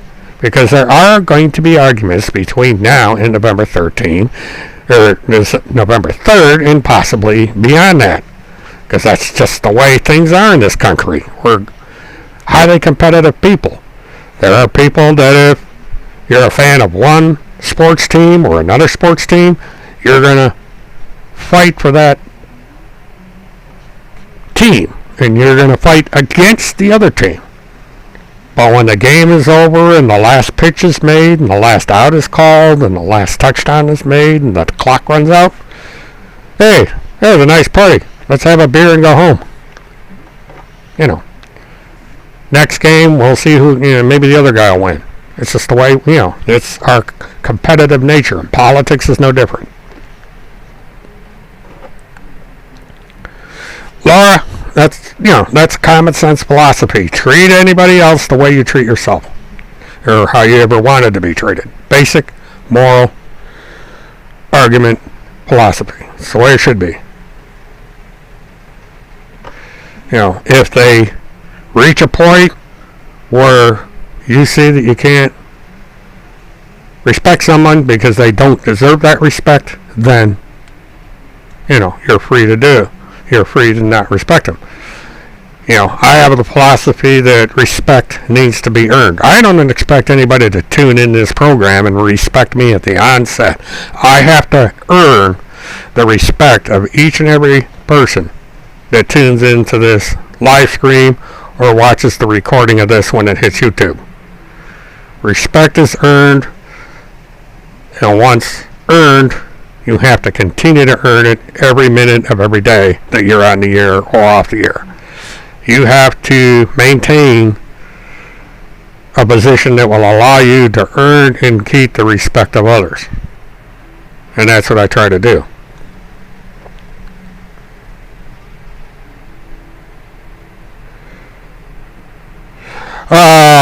That's an easy one. The day I was caught on camera without a shirt. When I lived in the house in Sorrento, even though it was a modern house and it was air conditioned, because of the equipment I had in the room at that time, it generated a lot of heat, especially the TV that I had. And I always made it a point when I live streamed from the house that I kept myself off camera. I would put on videos, or I had a slideshow set up and stuff. I kept my face and my image off camera.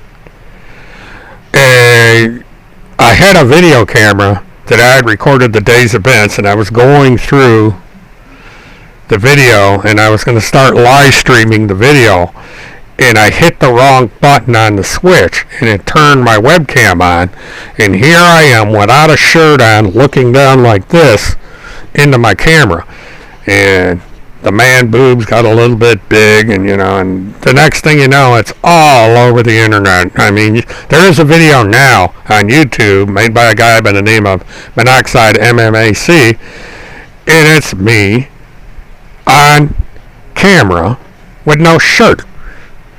And it's probably the most embarrassing thing that's happened. And that, it's just one of those things, it's one of these things, if you go on YouTube, it would show up on a blooper reel. Now here's this dude on the air with no shirt on.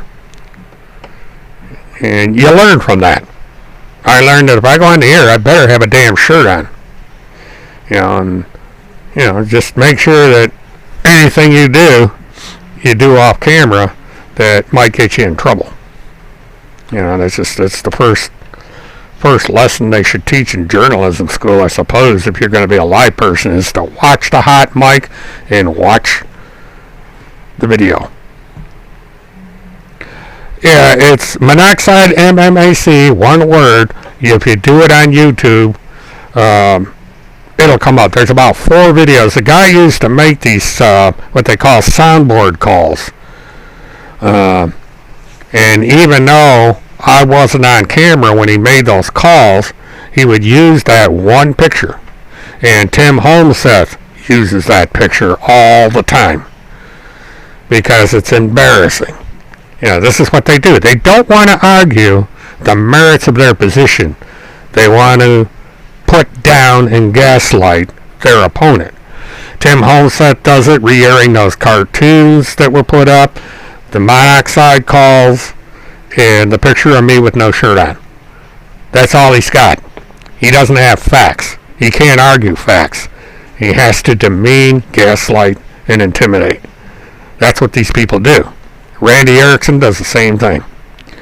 Now the funny thing is that they don't like pointed out to him is that Monoxide MMAC put child pornography on a chat site dealing with a missing child. That's the kind of person that Monoxide was. He made jokes out of raping women. He made jokes out of beating women up. He made jokes about having sex with his own mother. The guy was a creep. Blogs were written about him. And this is just, I find it strange that a man can go to the beach, can walk around in public without a shirt on, but if you go on camera on a live stream, you're going to get crucified for it. Never understood that. Never understood the whole point of that. Now if it had been a woman, and she got on the air, and she didn't have a bra on, didn't have a shirt on, and she got on, why the double standard? This is the thing. A man, men in certain circumstances are going to have man boobs. Women have boobs. What's the difference? We live in too much of a puritanical world. Now, I don't advocate everybody go around and go on the air with no clothes on. You have to have some modicum of decency when you get on the air, but, there's a point where this gets ridiculous. And this is what happened with me. Now, there's other people's stuff that's happened to. Some of the things that came out as scandalous on the internet I thought was a little ridiculous. People were getting crucified for some of the dumbest shit. But that's the nature of social media. People can do things and say things anonymously that they would never think of doing in front of you.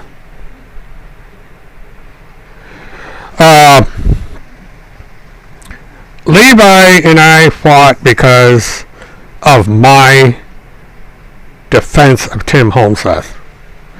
See, I was, at one time, before I knew all the facts, I defended Tim Holmseth's right to say his thing. I thought he was a blithering idiot. I've always thought Tim Holmseth was an idiot, but I felt that he was being overly criticized. There was a person called Radio back then, and of course Levi, that was relentless against Tim Holmseth, and I never understood why. And it wasn't until I got all the facts, got some court records, I started checking with people in his area, that I realized that I had made a huge mistake defending Tim Holmseth, that I never should have gotten involved with it to begin with. Not that I had a choice. And what had happened is now this goes back a little bit to Radio. Radio was this woman in Atlanta who liked to go after people. And she went after a group that I supported. It was Kaylee's Angels. And it was a group of women that supported boycotting Casey Anthony because she got off the murder charge for Kaylee Anthony. Matter of fact, she wasn't charged with anything except lying to the FBI, and she got time served for that. But these women were adamant. They wanted to boycott. They didn't want her making money off Kaylee, writing books, going on TV, that sort of thing. And Radio attacked them for it. And Radio went and got pictures of the family members, got pictures of their houses, doxed them before I even knew what the term was. And I thought that was wrong, and I criticized Radio for it. And Radio is one of these people that doesn't like to be criticized, so she started in on me. And then when I started defending Tim Holmseth, it got worse. And then, Levi jumped in on the bandwagon because he can't stand Tim Holmseth. I never could figure out why until I finally learned the truth. And so me and Levi went at it for quite a long time until we found out that Radio was playing both of us against each other. Radio was creating pro-Mert sock accounts and would get me and Levi arguing with each other. And basically we were like two bulldogs in a fight pit. We were going at each other on a daily basis. And then one day it came out that Radio was behind everything.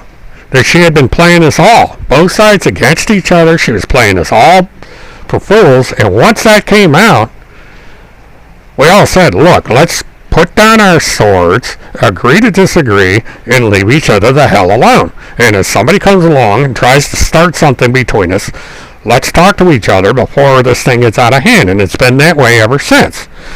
Now Levi, me, Alex, Holly, and a couple other people basically understand each other. We like each other. We may disagree with each other from time to time, but it's nothing like back then. And there's still people out there that like to try and pick a fight and get us going after each other by reminding each other of what happened back then. But that's the past. It's time to move on. You can either live in the past forever or you can move on. This is Tim Holmseth's big problem. He's living in the past. He's got all these conspiracy theories he can concentrate on, but yet he still attacks Kim, he still attacks me, he still attacks Levi, still attacks all these other people for no good reason. We're old news. Go after Pence, go after Hillary, go after all these other people. They're famous, they can take it. Don't go after ordinary people, for God's sake. This is what the problem I have with Tim Holmseth is. He goes after innocent people and accuses them of the weirdest thing. I ain't supposed to be a paid representative for a global pedophile ring. I'm a retired truck driver. I barely make it on Social Security and so forth. I don't have this kind of power. I don't declare myself a member of some super duper secret organization that has global influence. I'm just a retired truck driver. I have a couple blogs, this rinky-dink little YouTube channel, my presence on Facebook and Twitter. That's it. I'm a nothing. I got what, 7 people on here right now? I may get, when this thing goes up online as a recording, I may get maybe a couple hundred people watch it over the course of a couple days, but, that's all. Tim Holmseth has several thousand people that tune into his show. You go over on the High Command, which is actually Tim Holmseth. It's run by Randy. And look at his numbers. Guy's got an astonishing amount of numbers. He's got thousands of people. Some say, well, he bought the subscribers. I don't know. I don't have the time to check and see who subscribes to that nonsense. Getting people to follow QAnon is probably the easiest thing in the world because people like that foolishness for whatever reason. Truth is kind of hard to have people follow you for. And it's certainly, like was mentioned earlier, being on YouTube and being for Biden is probably not the smartest move to make, but I made it. Moderate, your gut is right. I am keeping track of a couple things, and I would suspect that Tim Holmseth is going to find himself facing federal charges before too long. There's the expression, justice is slow, but justice is swift. And Tim is about to find out the meaning of that expression. The FBI and the Justice Department and several other law enforcement agencies are in no hurry. They know what the statute of limitations are, and they know when the right time is to be ready to drop the hammer. There's such a thing known in the legal circles as foundational evidence, and that's what they're doing. They're building a foundation. They want enough evidence so that when this thing goes to court, number one, they're going to be able to persuade a district attorney or an attorney general to prosecute, and then once that case goes to trial, there's going to be enough foundational evidence, direct evidence, circumstantial evidence, and so forth that his ass is going to get convicted and the book is going to be thrown at him, and it ain't going to be his book. And that day is coming. It's coming sooner than people realize. But in the meantime, it's just, he's a nothing. It's a complete waste of time to talk on him on a daily basis. For a while there was every day there was something there to talk about, and it just got to be, why? He's not that important. He's an idiot. Going around pretending he's a press secretary for a super duper secret government agency. He made a video it's now yesterday, about some sergeant got on there and claimed he called the Pentagon and said, oh yeah, there's a Pentagon pedophile task force. It's just super duper secret. We can't really talk about it or confirm it, but it's there. And that convinced the lemmings that follow this crap that, oh yeah, there's a Pentagon pedophile task force, even though Randy Erickson came out and said she's the one that created it, along with some other people. So it's really weird. People just, they soak the stuff in, but they don't take the time to understand what it is that they're listening to or watching. That, they're asking you to believe in cloning. They're asking you to believe in reincarnation. They're hiding away for 20 years. And in some cases, they're even asking you to believe that Mars has been colonized already, that we got child slave colonies on Mars. That's a rich one. But this, and then you got lizard people, you got fish people, you got mole people, you got kids living underground in New York City. All kinds of weird crap. And then this, whatever this thing is he threw up on YouTube, this lady who thinks she's been cloned. I mean, boy, he knows how to find these people. Then we got this man out, and the man without a face thing that came up on YouTube. I'm still tracking that thing down. I got a couple calls in at some national feeds trying to figure out where that video came from. I think it's, they were dressed in Air Force uniforms, so that's a bit of a clue. But, it's just, and then, if you start going through, you got the postmaster of the world. That's, there's a guy out there that declares himself the postmaster of the world. Never heard of such a thing. He also owns the Title V flag. This flag, right here. Guy claims to own that flag. Really? I kind of wonder what the hell what did Bessie Ross do? Did she steal the patent? I mean, her flag's a little different than the one we got now, or did this guy somehow obtain ownership of the flag when 48 stars went to 50? I mean, what happened here?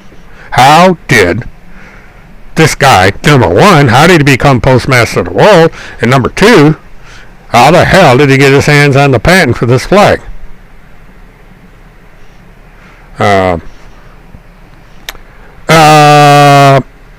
The man without a face,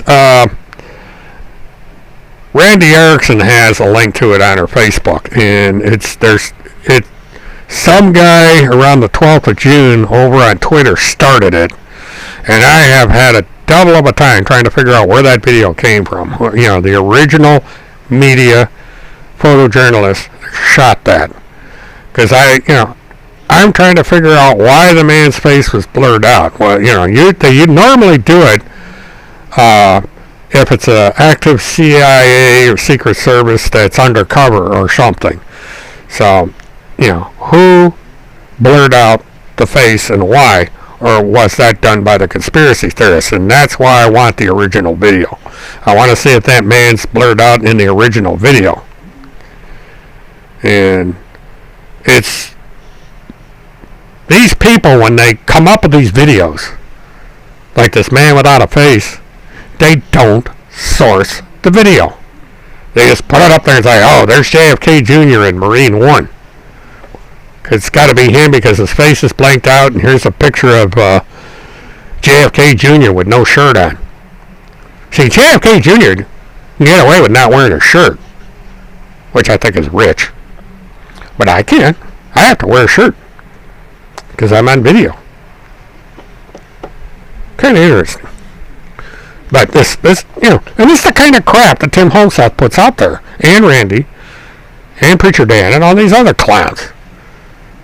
I mean, the Pentagon pedophile, or not the Children's Crusade was started by a Canadian, and it's alleged that Field McConnell and somebody he was working with stole the idea and made it their own.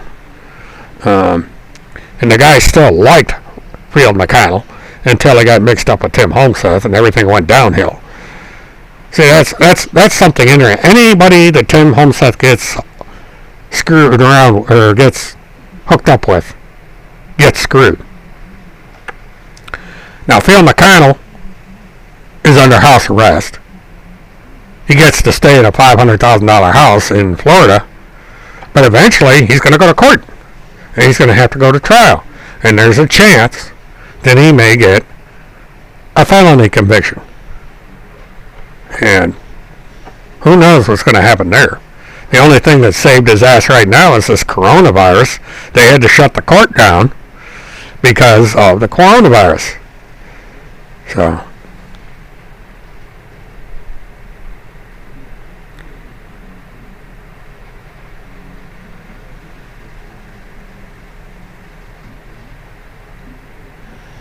well, you'd probably look better without a shirt than I would. So, go to. I suppose that's better than whitey tighties. Yeah, he'd definitely look better without a shirt than I would. There's a wrinkled up old 69-year-old without a shirt. My God, what a sight.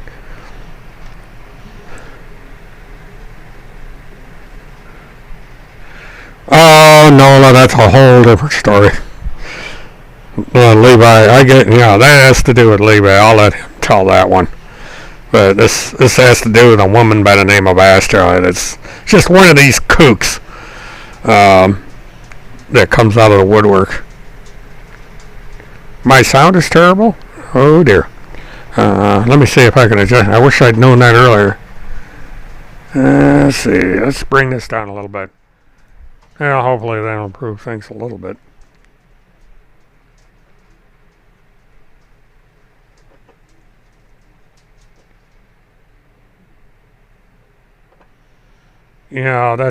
That's why we usually go by universal time. Um, Especially in the aerospace industry, we go with it because of the time zones. Um,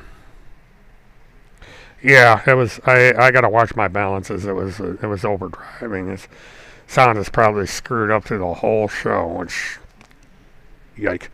Because I got a VU meter here. I really need to pay attention to it. And I could have caught that. Because they say if it goes in the red, you're too loud. Um, I've had people tell me that it's not loud enough, but that was back when I was first setting this up. But so thanks for telling me that puzzle. Because I can raise the volume on my headset, but then hearing myself and talking at the same time is rather strange. I don't know how DJs do it. Yeah, well, all conspiracy theorists are nuts. And Field McConnell started out in the conspiracy theorist situation, and he wound up with credibility because he's a pilot, or was a pilot. And if he had left it alone and stayed with the 9/11 argument and the autopilot argument he was making, he probably survived today. But he got mixed up with Tim Holmseth and these other yo-yos, and everything went south. Plus, he had problems with his liberal sister, and divorce and tax problems and everything else. It's whitey-tighties, that's the term. And yeah, that's just some nonsense that some woman puts out there, and she crops up every once in a while, but she locked her account again. But it's it's the price of fame again, and you get these people that come out of the woodwork to try and do anything they can to gaslight you, and it's a supporter of Tim Holmseth. So, that speaks for itself. When you deal with supporters of Tim Holmseth, you're dealing with a minefield. These people are totally out of it.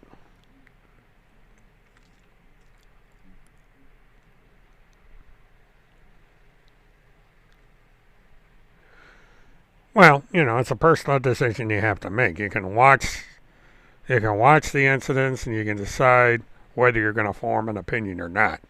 Um, it's an outside thing that none of us individually can do anything about. We can argue about it, discuss it until we're blue in the face, but only the powers that be can do something about it. I'm just here to put my 10 cents into it, and that's about all I can do.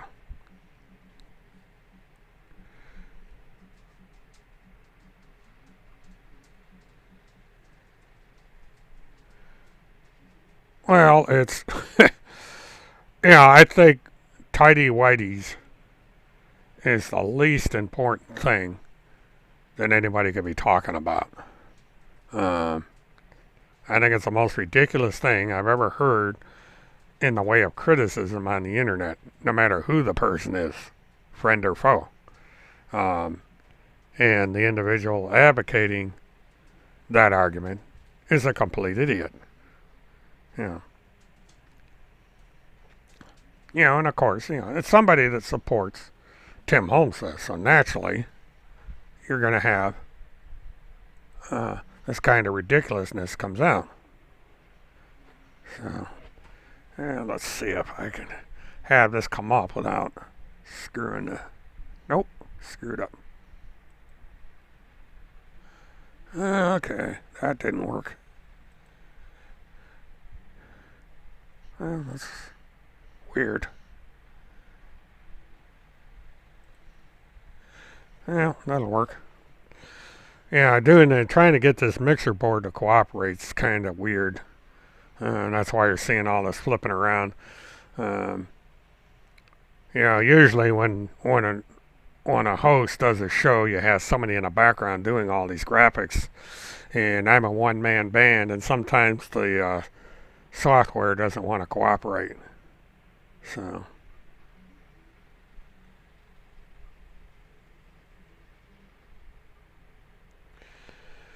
I wouldn't know. Astro is a female, so uh, her tidy whities would be something a little bit different. If she, never seen picture of Astro in her tidy whities, so or any tidy anything, so I wouldn't know. Uh, that's something to ask Astro, I suppose.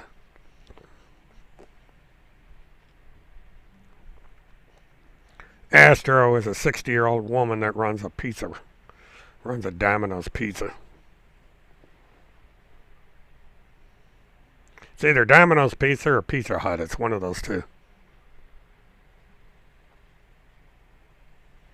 She had the hots there for Holmseth for quite a while, and then you know, according to her, she lost. She turned against Timmy because he got way too extreme, and he got mixed up with a Blizzard Witch, which is what she calls Randy.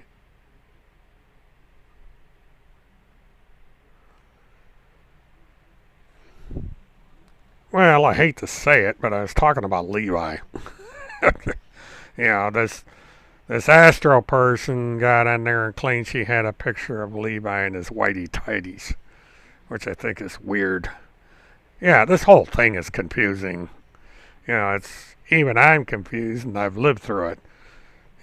So don't fault yourself for that. Um, but oh god, I gotta yawn. Sorry about that, guys. It's a man's got to do what a man's got to do, and I had to yawn. And as a matter of fact, speaking of something I have to do, I'll be right back.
Yeah, I had to go get some milk. Dry my throat out doing these things. I'm actually way over on time. I'm coming up on the 4-hour mark.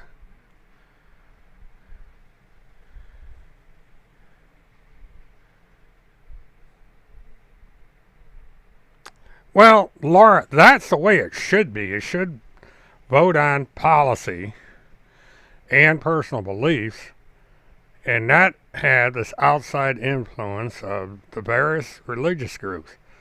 And, that's just the way things are with this country. I don't think an atheist will ever be elected to public office.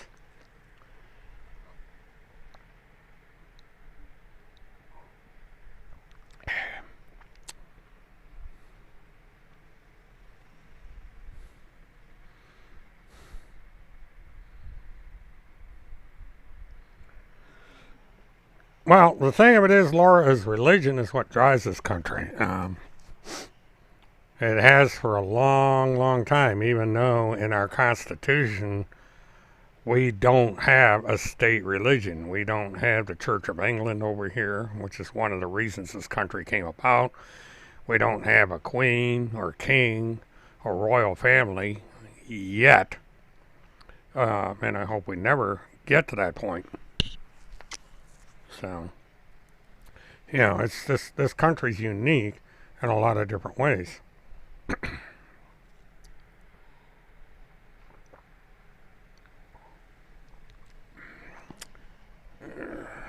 Going to make one final check on the internet. It's 10 minutes of 2 in the morning here. I usually don't broadcast this late at night. I have in the past, but it's not a common thing. But that's why the show is called a Murtathon, because it usually goes 2, 3, 4 hours. I don't know what my record is. I'd have to go back and check the video. There you are. Come on there. This big monitor I have, I lose track of the... Come on, there we are. Oh, I don't want that.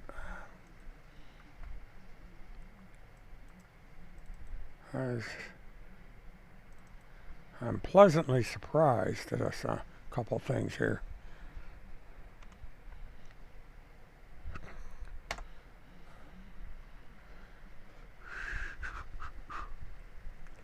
But, it may take a couple days for them to catch up.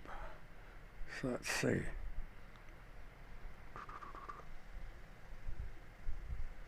City. Come on. Nope. Interesting.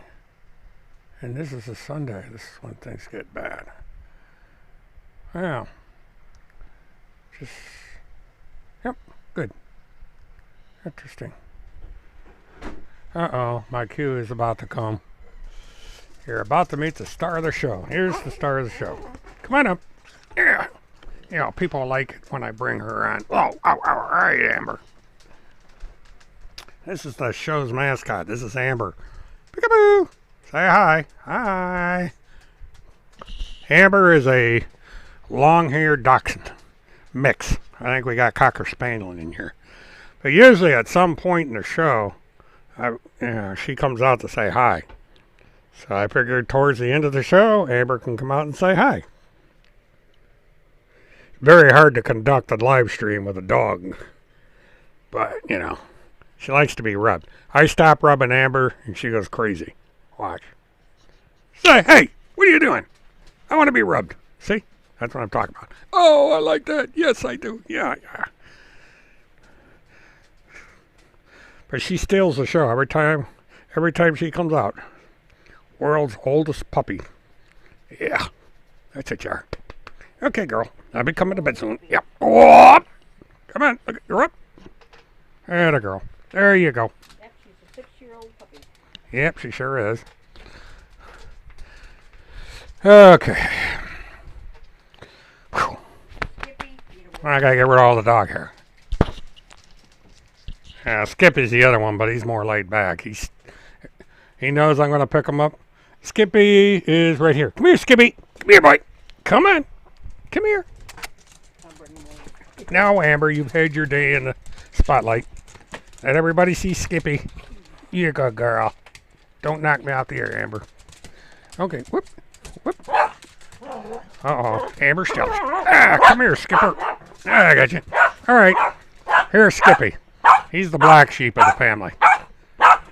As you can see, He's laid back. He says, put me down. Yeah, he likes to be itched and everything, but, yeah. And he's what's known as a chickapeak, or shipkeek or something. They used them on boats to chase rats and stuff. This thing wouldn't chase a ant. He just likes to lay around in front of the fan. World's laziest dog. Amber's mad because I got Skippy on my lap. She can hear it going, no, get him down. Okay, Skippy, I'll let you go. He didn't come voluntarily. He had to be escorted. Okay, yeah, go. Amber's off camera having a fit. She hates it when I pay attention to Skippy. Now I got both of them at my feet.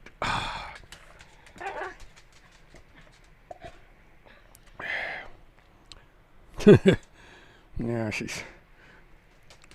Amber is having an attitude problem. Yeah, I'm gonna start with that. These dogs are completely opposite. Skippy, he doesn't bark all that much. Matter of fact, the dog never barked. They're both rescues. I got Skippy from a gentleman on the other side of town who couldn't take care of him anymore. And the guy told me he doesn't bark. Well, it took about 2 days with Amber and he started barking. Amber's good at getting people to bark. And Skippy, every once in a while he'll take a walk and you'll hear him going clack, clack, clack, clack, clack, clack, clack on the wooden floor in this trailer. Yeah, he's a big chill. He's all fur though. There's not much dog under all that fur. Strange. If you ever a chance to see a shipkeek, they're a funny looking old dog. They're one of the dogs that don't have a tail. So.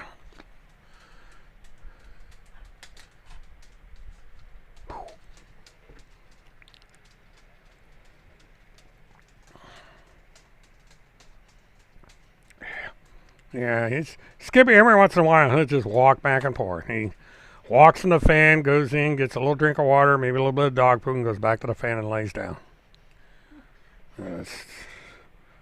That's Skippy.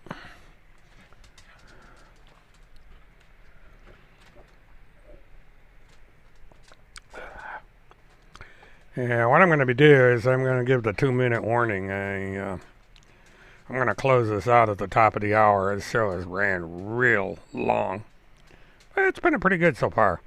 And now I generally probably will only be live streaming a couple days a week. My next live stream will be this coming Friday. And I may do Friday, Saturday, Sunday, just depending on how well the chat goes. I don't go by numbers, I go by the chat. If the chat is active, then I have a tendency to keep the show going a little bit.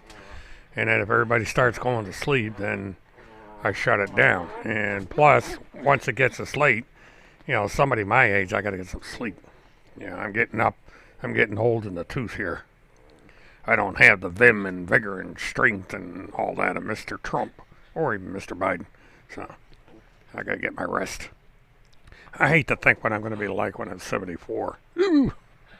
But, anyway, the show hasn't been too bad under the new format. I was very... we used to have a cat called Bubba.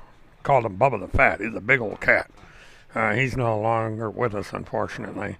But, he was a good cat. Strange cat. All cats are strange.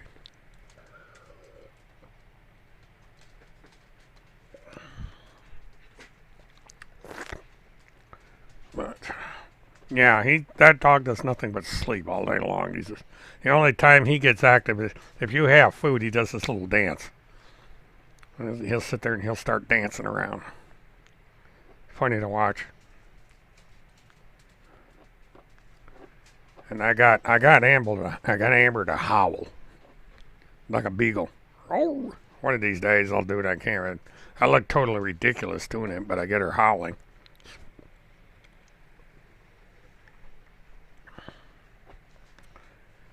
But anyway, for those that hung around and are going to hang around with this metamorphosis that I've gotten into here, I appreciate it. I know there's those out there that don't agree with me politically, But if you can overlook that and hang around, we can have a friendly argument or two, talk about all kinds of stuff. It's not going to be strictly a political show. I'll discuss things, maybe put some videos up. But, in the end, we're just all people with a point of view.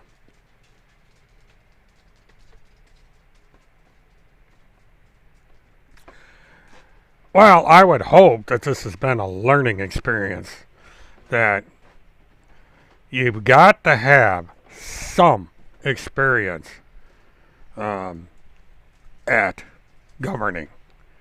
Now,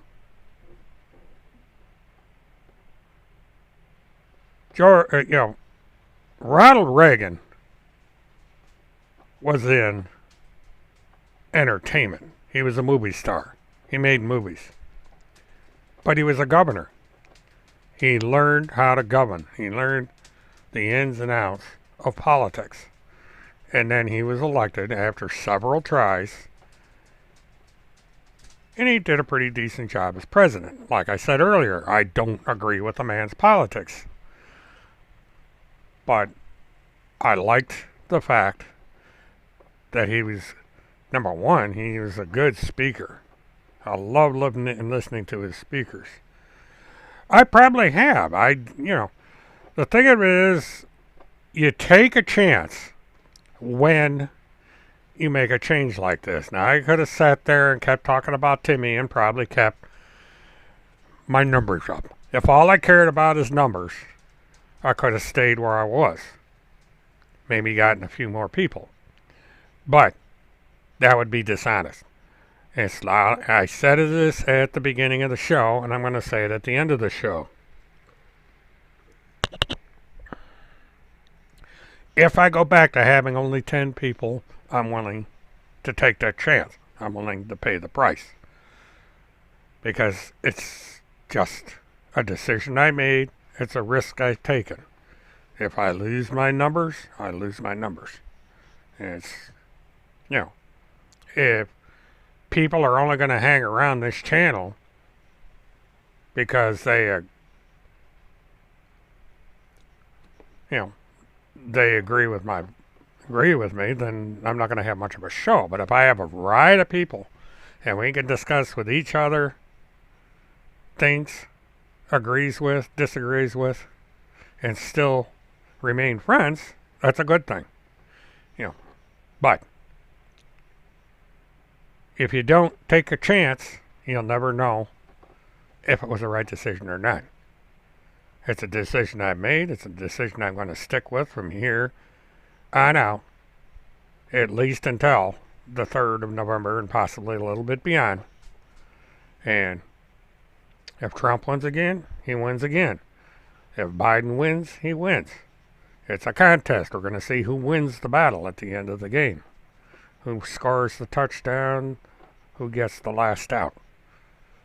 That's what we're going to do here. But, if my numbers go down, I appreciate the people that subscribed. I understand if they don't subscribe and they decide to move elsewhere. It's the name of the game. Again, I'm not in this in numbers. I'll be here no matter how many people subscribe or don't subscribe. Because I'm going to go on record. It'll be there for people to watch on the recorded version.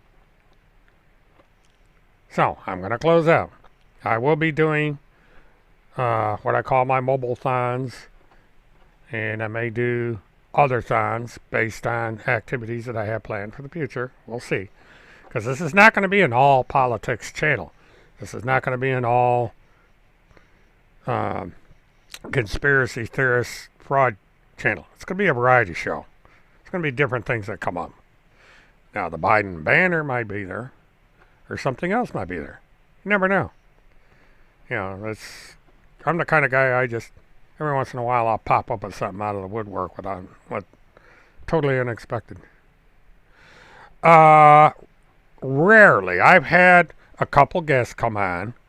I had a woman from, I believe it was Ohio, that came on talking about when Holmseth interfered with a case.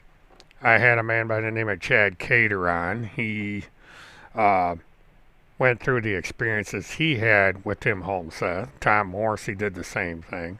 So, yeah, I've had guests on, and there might be a chance that somewhere down the road I might have guests on. It just depends. It depends on anyone that wants to be a guest and what's going on at the time. So, all I can do is say stay tuned. You know, if you so inclined to do so, and see what surprises may come up. Now, it's after the hour. It's time for me to go to bed. I'm going to say thank you for tuning in. I'm going to say thank you, good night. And I'm going to say have a good one. Good night, all.